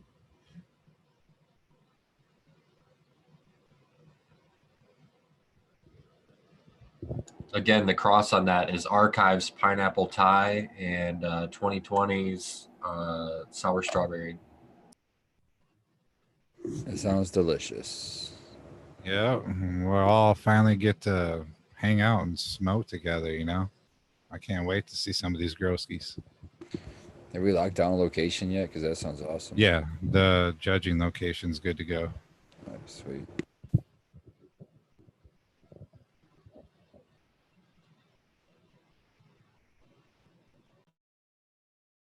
I'm personally super excited about the in-store pickup things. I think that if we can get that to work out, it'll be like a super cool way to meet people that are coming to do it and get to go see some grow shops that I've never been to. I like going to grow shops that aren't my normal ones. My upsell on it yesterday was that it can bring you to a grow shop that you've never been to before, so you can get your hands on gear that you've wanted to look at. Or it also, at the same time, most places have online stores. So if you go somewhere, you dig the vibe, keep bringing them, take your business back to them. So again, it's what we always try to do with the win-win-win situation. Y'all get to see us, we all get to see you, they get to see new customers, everybody's happy. Just got to get people to see it. That was a really good idea, Skilbo, because we were just going to mail them out, and why not do that? I mean, it would really help out some of these local businesses and get people in there, because once you're in there, you can see what they got, and that might be a way better option than ordering off Amazon for you. You knew Tara in the chat was already totally down to meet. I think I said in the Instagram this week on a post that she had made, I called her an OG, an original Groski. We have a question from John Boy in the chat asking, what is an average yield you get when you make oil from ISO? Has anyone tried that? I don't recommend using ISO for extractions, but maybe alcohol someone could talk about. I would use Everclear. I would not use ISO. Ethanol, maybe not ISO. The difference being one of them is potable and the other one is specifically made not to be potable. And for those that don't know, potable means drinkable. The other one might be a little poisonous, Exactly. Don't go down that route. That's misinformation. Like, people were telling us to do that back in the day when it first came out, and it is not good for you. It doesn't taste good either. Yeah, Quizo. Quick wash. How much hand sanitizer do I have to mix with my bud to make RSO? There are several forums and blogs out there that have the recipe using isopropyl alcohol. There's still there was a YouTube video I seen not too long ago. A guy cooking ISO in a pressure or what do you call it? Slow cooker. was like, that looks 190, smart. 190 proof Everclear, or if you want to get food grade ethanol, I'll do that too. I use Same Everclear. difference. My mom brings it to me. I use I can agree more. I use 190 proof food grade, and I also try to get the GMO free if I can find that stuff, or organic or any of those good shit. But do you know anywhere to get it here? I just In ordered it Michigan? online. No, it's illegal. It's illegal in Michigan. That's what I thought. Yeah. So you have to order it online. It's not Yeah, we illegal had- for you. It's not We got illegal for family you. bring it to us. Yeah. every time. It's not illegal for you to buy it and purchase it. Yeah, it's not illegal to have. That's what her mom's like. I feel like a bootlegger, and I'm like, you can have You it. can We give just it to can't me, buy yeah. it here, you know. It's just weird. Yeah, it's just a weird thing. But yeah, use that. And as far as yields go, I've never really weighed it out, but like about a half hour of a tincture that I boiled down into an RSO would probably yield me maybe two of those little dental syringes that you can buy that might hold 3 grams. Yeah, I mean, it's going to depend on what are you running trim? Are you running rosin pucks? Are you running, I Yep. ran a 1 to 10. Well, it was close to like 1 to 5. I filled it up just to cover up the rosin pucks. And I got about two syringes of RSO from that. So. Yeah, with my like food grade hash, or like hash I wouldn't press or really use for anything else, I can wash that. I think I washed 14 grams. I got 11 grams of RSO back, which I thought was an incredibly good return. But you know, that Good wash- starting material too. right? I mean, those rosin pucks, like anything you're pressing, even flower pucks, I mean, it still has THC in it. I mean, Nothing rinse is it a in some perfect alcohol. extractor. You know what I mean? Nothing extracts everything. So there's always some residual that can be teased out and used some way. I bet you I could have done another wash with those pucks, although I mean, I felt like that was pushing it. But you probably could have still pulled some out. I always like to do like different forms of extraction with the same material. Like I'll run my material over a screen and get the dry sift, and then I'll wash my material and get whatever I didn't catch, whatever didn't bounce out in the dry sift might come out in some ice water, and then whatever doesn't come out in the ice water will come out in an alcohol soak, and then whatever doesn't maybe come out in the alcohol soak, you could probably toss the rest of the material into a bathtub, or They were just soaking it there. They were just talking about this on Hash Church today, how like certain types of trichomes don't release as easily with like mechanical separation. I forget the specific type, but that's why like solvent, certain strains, like if they're run with a solvent, will yield really high, but then if you wash them, do a ice water hash or something like that, you'll get like 10% less. Because the mechanical separation just doesn't work as well. So a solvent washes it right off of there. So you get a bigger yield that way. And so, subsequently, if you're like making bubble hash out of a strain that's leaving a lot of those bulbous heads or whatever they're called on the leaf, you could get that all back by washing it with some type of solvent.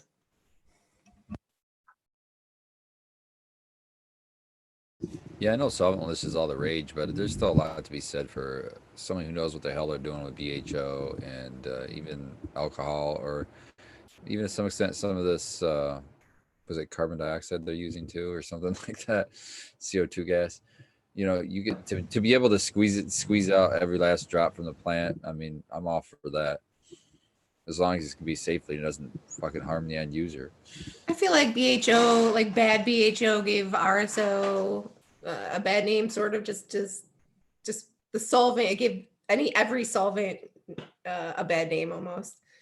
So hopefully we can redeem RSO a little bit more. Yeah, the RSO itself got kind of a bad name because originally he was using naphtha, which is fucking terrible. Really, It's not something you want to eat.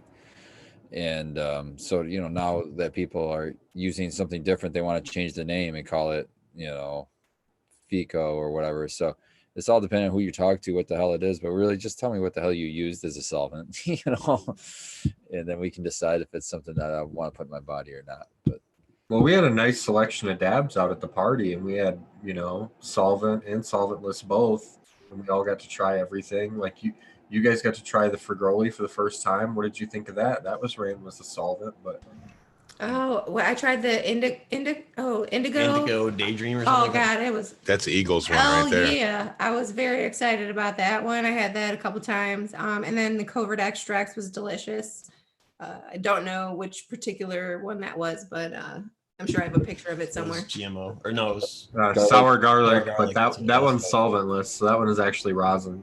That was Yeah, rosin. yeah, very, very good. I was very excited to be able to try both of those since I follow both of them online and have been wanting to pick up some dabs from them. So I appreciate. I think it was Big Pond who brought those in. So I appreciate that, dude.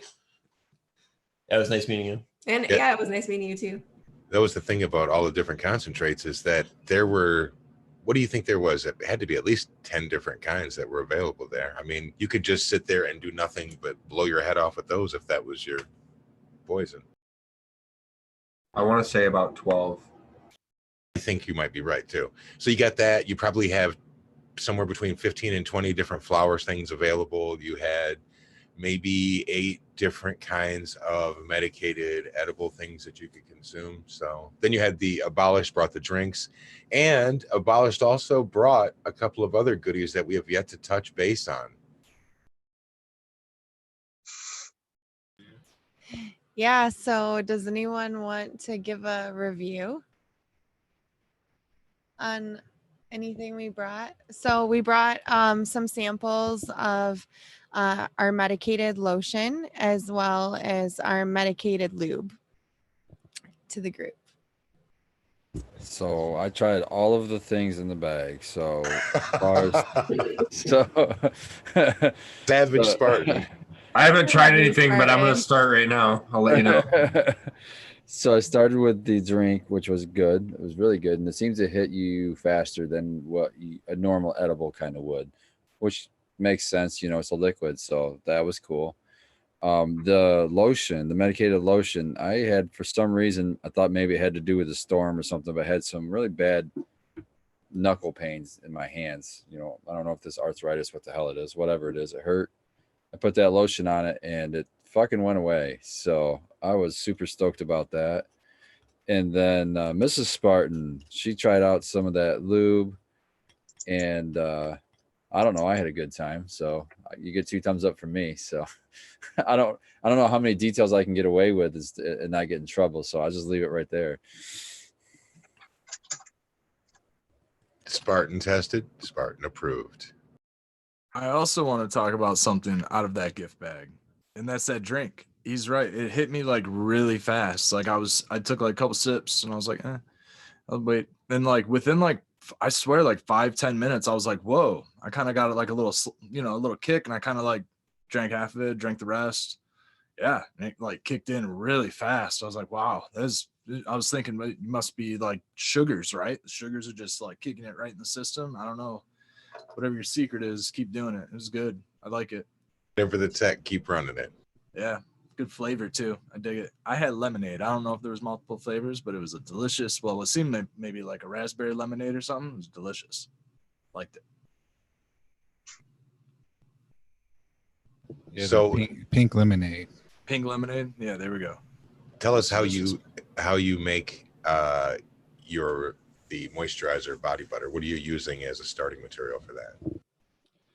The starting material is my grapeseed oil extraction that I basically use for almost everything, and then I mix it with a certain hemp lotion, and yeah, it makes a really good mix. Shea butter. Yeah, a little bit of shea butter. Yeah, it's nice, and it doesn't have a crazy smell to it at all. No, we don't have any like additive fragrances in any of in the topical or the lubricant, just in case anyone has sensitivities, and obviously the lubricant, you wouldn't want any added fragrances. And you can use that lube just like you're using that moisturizer too. If you're treating anything on your skin or you have some pain, it's just a texture thing if you don't mind a little bit of oiliness on there. You know, if you have any kind of weird like fungal growth or anything like that, not trying to be odd or weird or anything, topically using cannabis on that can really knock a lot of that shit out. Can you flavor that? Oh, sorry. Can you flavor that lube as grape drink? I wish I could flavor it, but I'm too worried about the female, and I don't want to give them any kind of infections or anything like that. You got to keep it natural. I tried the Keep it lube classy. after I got out of the shower as like a skin oil because I use oil on my skin a lot, like grapeseed oil and shit. After I took a bath today, so after I got it out, I used that on my legs, and it's super nice feeling. It's like smooth, and it doesn't like leave like an oily feeling on you. It goes away pretty quick. So I liked it as like a skin oil. Checked it out, man. It was like it wasn't like sugary and like shitty and like a weird lube that's like you said, like gonna cause a weird infection or something. And it's like it's all natural. Yeah, man. It's got like a little green tint to it and a little bit of weed. You know, it's nice, man. Nice little oil. I wonder if Yeah, that'll dude. work for a beard oil.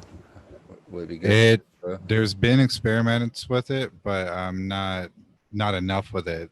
I have mixed it with some essential oils and a little bit of water to make it pliable in there. But I'll have to do that again. I'll make you a batch too.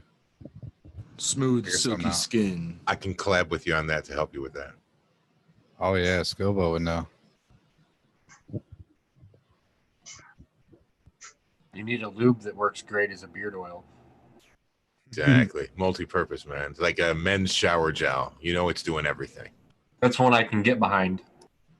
I'll do it before and after tonight. I'll take some of the lube and I'll rub it in my beard and we'll see how it looks in the morning.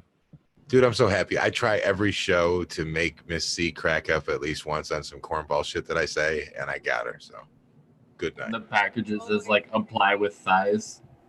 Always. But yeah, the drinks, like you guys, I'll eat. I never want to knock anybody's edibles or anything like that. But I will eat the strongest edibles, like when you're just eating it. But when it comes to drinking it, it hits me so hard and so quick. That's different. Yeah, that's the best way for me to absorb. At least I've found. What do you feel like a dosage is on that? Like, if you were to say, do you think that you drink all of it at once if you like chug it, or do you think that you should use it as like a half dose, or you know what I mean? I'm going balls to the wall, obviously, but I'm trying to be nice and ask questions for somebody else. The dosages, like for the infusion I do for the base of it, like it should only be somewhere around 50, maybe 100 if you got absolutely lucky in each one of those bottles. Then it hits a lot different than a 50 or 100 than that I'm used to. No, maybe other people's math sucks. So something that some of our patients have said is that they feel like it hits fast, but it wears off fast. Did anybody else notice that? I don't know. I've had that with sublingual. Yeah. If you digest it, it's a different chemical after you've digested it. So it could sit in your digestive. I'm not even going to like say that correctly. It'll sit there for a while and take a while to process. But when you're drinking it, it's absorbing into your body. It's a totally different high. It's one of my favorites. Drink. I'm excited to try your Kool-Aid.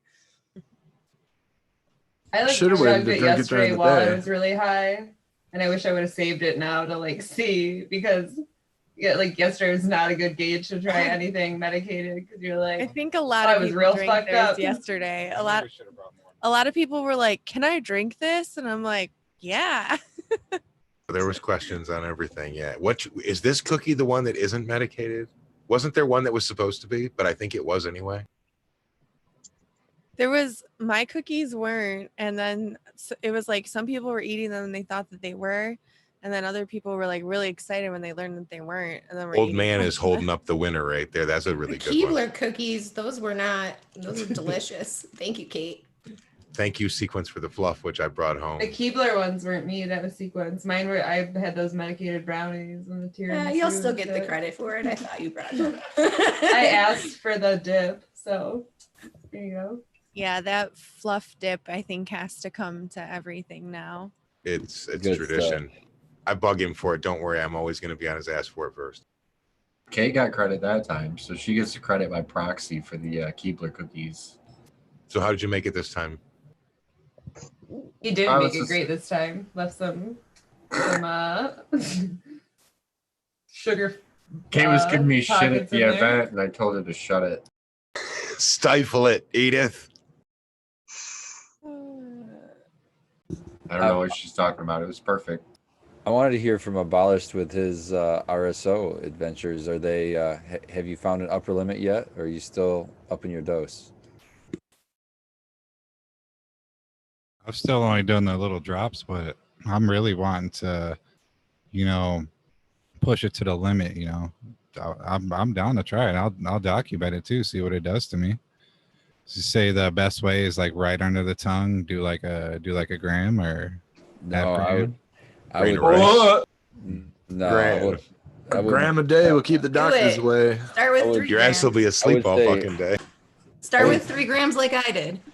I would Dude, start. one time I had a fucked up tooth and I took a full gram and just rubbed it on my gum. And I got to tell you, I had a great day. I think I don't remember a lot of it, but like, it'll do something, man.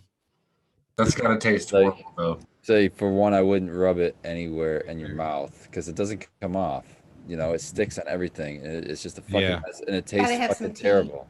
Yeah, it tastes Awful. extremely terrible. So just put it in a fucking capsule. But I would do. You're not Pro tips. I would start out at like 0.3 grams. Mhm. And that's going to be around 200 milligrams of THC. So at least from there, you can gauge if you want to go higher or not from there. Yeah. So I did. See, I think 2 if you drops put it on in a you. capsule, it's not the same experience. I don't think it absorbs like it should. You're still going to digest part of that. So it changes the way that it'll affect you. And if you get it stuck in your, before you ever take it in your mouth, get some hot tea and have it on the side, a couple of sips of some hot tea, and it'll be off your teeth and no problem. But I do really think it's better to take, it's gross. It's worth it. Man, That's how I good. take it. Pudding. It's my I just favorite do way like a to little be glob high. on the tongue and then swallow it like a pill. Try Yeah, my best to not get it on my teeth, because then it really sticks. But keep it on your tongue and it usually just slides right down. I got it It stuck tastes to my like teeth shit. the other day. I was on there for like 20 minutes. It was so horrible. Yeah, but you had to make tea. You know what I did? Go ahead, Spartan. I was gonna say, man, the easiest way, I just take a little capsule. You get the capsules for super cheap, and I only use half at a time because I don't want to close the capsule and take it that long to digest to get to it. So it's an open capsule. Oh, that's so smart. So then I just put it in there and I weigh it so I know how much I'm getting, and I take it just like a capsule, and it washes down, and it's great. And it's my favorite way to be high because it comes on slow. It's like a really slow ramping high. It takes you really high. I mean, you adjust it by weight so you can get to as high as you want. You can kind of tailor it to your body. And so and then it kind of brings you down really slow. So there's no really, oh, I'm feeling really good, and then boom, crash down. I got nothing. It's the really gentle medical up and crash. down. Yeah, it's wonderful. And it lasts, like the high part of it lasts for like a couple 2-3 hours. So, and I think it's really medicinal. Anytime I do that, it's usually on a weekend or something where I don't have to go to work the next day. I'll wake up with that little, everybody was talking about it today, where we all woke up with the little bit of the weed hangover, the edible hangover kind of thing. I'll even get that from the RSO, but I feel like amazing. Like my body has so much healing out of it. So I don't know. I I can't feel recommend like it has a mild Xanax Exactly. Yep. feel to it. It really helps me when I go fly on airplanes. So if anybody has issues like that, I highly recommend trying some RSO and low dosage. Try doing what Spartan was saying with like an open pill. That's really super smart. And at the same time, if you want to be less tech than that, and you either can't access it or you don't feel safe making it, you could also just make an alcohol tincture, which that's what they're reducing basically to make the RSO. I use an eyedropper full in my morning coffee every day, and it, like sometimes before I go to work, if it's going to be hectic, I will take some sublingually, hold it. You got to be a warrior with it like that because it's going to burn like crazy. The pro tip is to take just a mouthful of something first and hold it in that little ditch in your tongue, and then add the tincture to the top. But it really does help, and you do feel better. It doesn't crash you out like that, but you can get wicked. I'm imagining myself, I'm thinking, well, let's see, if they're using a reduction of an actual tincture to make this, it's like super stronger than what I'm doing. And I'm thinking, man, you probably could go right to the moon with that if you really wanted to. You know what I got to really test today is I focused on your Spartan glue and the effects. Yes, you could replace it. I could see you replacing the GG4 for effects, but it would just all come down to taste. If you prefer the taste of the Spartan glue or the taste of the GG4, they're both good, but they're both different. But I really liked it. Yeah, you see my dilemma because I don't know. I've come to enjoy the Spartan glue flavor way better. Sometimes I get a little peppery out of it. This run, I think I had a little peppery out of it. The run before, I got a little more of the lemon out of it, and I don't enjoy the gassy stuff. And to me, GG4 has got a lot of gas, and to me, that always like tickles the back of my throat. It always makes it unpleasant to smoke. Whereas the Spartan glue is a little bit more subdued on that aspect, the chemically gassy kind of flavor. I saved a nug and a half of it for because me and Red are gonna do a new caregiver tested show, and we'll have that on there for everybody to see. Have some close ups, and yeah, it's gonna be some good stuff. Yeah, I really like eating RSO. When I'm up in my dosage, I like to double it up with a little CBD oil. And I usually don't experience like much like, I don't know, effects wise, like when I'm up in dosage, but it allows me to like up my dosage. I like to daily dose, and when I have it available. Right now I don't have any RSO, but if I had some, I'd probably be taking it daily. I try to take my CBD oils daily, or just get as whatever kind of plant materials I can, eat my leaves or whatever. I think it's good for you. I do. I think it's like a preventative, however you want to look at it. But like the more cannabinoids you could probably get in your system, the better. And I think that if getting high is a negative side effect to some people, I do think that double dosing with CBD helps. I mean, it definitely does. I mean, I don't get as high. I can up my dosage and it's fine. I get more relaxed. If I puff on a CBD pen or something, I get more relaxed. I don't get high. So it's a little different ball game. But you're able to up your dosage if you really need to. You know, like if somebody's recommending that to you for whatever reason, you really have to up your dosage. Like I think like if you wanted to follow like the I think like originally like the Rick Simpson method was like, I don't know, 90 grams in 90 days or some crazy amount like that. And whether or not you want to follow the naphtha method, which I don't recommend, you know, if you want to follow the 90 grams in 90 days, that's a hell of a lot of cannabis soil to consume. And you're probably going to get rocked in the face a couple times trying to put back a gram for the first time in a day. Yeah, that's why I was trying to caution abolish. I don't want him to have a terrible time. I mean, I don't know what his tolerance is like, so I'd rather him ease into it instead of just jump. He's pretty cocky about this. I kind of want him to have a terrible time. I do want him to have a terrible Bad trips time. exist, man. Bad trips exist. By wishing that, you're wishing for me to have a terrible time.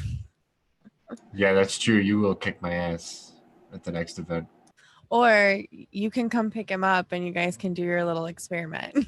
Ah, well played. You can always eat more. You can never eat less. I mean, the most likely thing is you'd be sleeping, but yeah, if you do overconsume, it can get pretty trippy. I mean, fucking literally trippy. So we were talking about that. Go ahead. The first time I ever tried RSO, I picked up a little vial or syringe from the dispensary in Illinois, and I have to go on a plane. So I was like, well, I don't know how much to take. I'm all anxiety. I'm freaking out. And I like just shove like a whole bunch on a cracker and shove it in my mouth. It was 3 grams of RSO. I had like taken half that syringe, which was not meant to be a one dose. One dose would have not even been a gram. Like it would have been like a dot, you know, for the first time. It didn't kick in, luckily, until I was already on the plane. But I remember sitting there thinking it would take a lot for me to have to stand up at that point. And I was just going to be stuck where I was, right in the middle of these 2 dudes on the airplane, just like, and I passed out for 2.5 hours. It was the best plane I've never had a better plane ride. So I do not recommend taking 3 grams for your first time. But if you do, you're not going to die from it or anything. So just be a little uncomfortable. Right. Isn't it great? Isn't it great? Did like the nuclear weapon in our arsenal, the RSO, like we're not even sweating, taking a huge amount of it. Like, we'll see what happens. Like, because we know it's not going to kill us. We're just going to go to sleep or get hungry. That's why it's my go-to for almost every medicinal thing. It's like if their tolerance is something that can handle it, that's my go-to. If you have a nuclear tolerance, let's go nuclear right from the get-go. Let's not play around. Yeah, and I like that wake up after that like RSO coma or that edible coma where it's like, that quote unquote hangover. It's not really like a alcohol or drug hangover where you're like, you feel like shit and you got a headache and all that. No, you're like, your body feels refreshed. You just kind of feel like you're on a cruise ship or a big boat that's in a storm or something. You're just kind of really wobbly. Your direction's a little off, but you're definitely good, man. You're good to go. I love that after weed coma. Afterglow. It's totally an afterglow. We're all experiencing it right now if you can't tell. It has been another good night of smoking. As you can see, we have hit 11 o'clock. So we're going to do around the horn and do our shout outs. This one flew by faster than any of the shows I can remember. Red, you're first. Well, you guys can find me on Instagram or here on YouTube at Red Setter Farm. I'll try to get on some of these other cannabis apps best I can. But yeah, it's been a great night. I want to shout all you guys out. Everybody, Eagle, man, I hope to catch you in the next run, dude. Definitely. But, it's been great getting to hang out with everybody else. And of course, everybody have a wonderful week and hope to catch you all next week. Chat, you guys are all awesome, man. Awesome hanging out with all you guys. Shout outs, everybody. Rock and roll. Thanks, Red. Thank you, guys. Canna Kate. You can find me on Instagram at the Canna Kate or on Doobie now too. Thank you to chat for coming to hang out. Thank you to everybody for making yesterday awesome. I had a great time and we need to figure out a way to do them more often. Please and thank you. Thank you. Old man, you are up. You can find me at Old Man Hermit Hash at Instagram or here on Sunday nights. Super good show. Always a pleasure to be a part of it. Good chat. Thanks everybody for showing up. And gonna get back to cracking at it here. I got a lot of seeds. I'm making plans and doing stuff. So I'm looking forward to the next little bit of time here to get my shit together. So until next week. Thanks, old man. Thank you again for hosting us. We had a great time, as you can tell. I'm excited to see what content we came up with from that little event there. Spartan, you're up.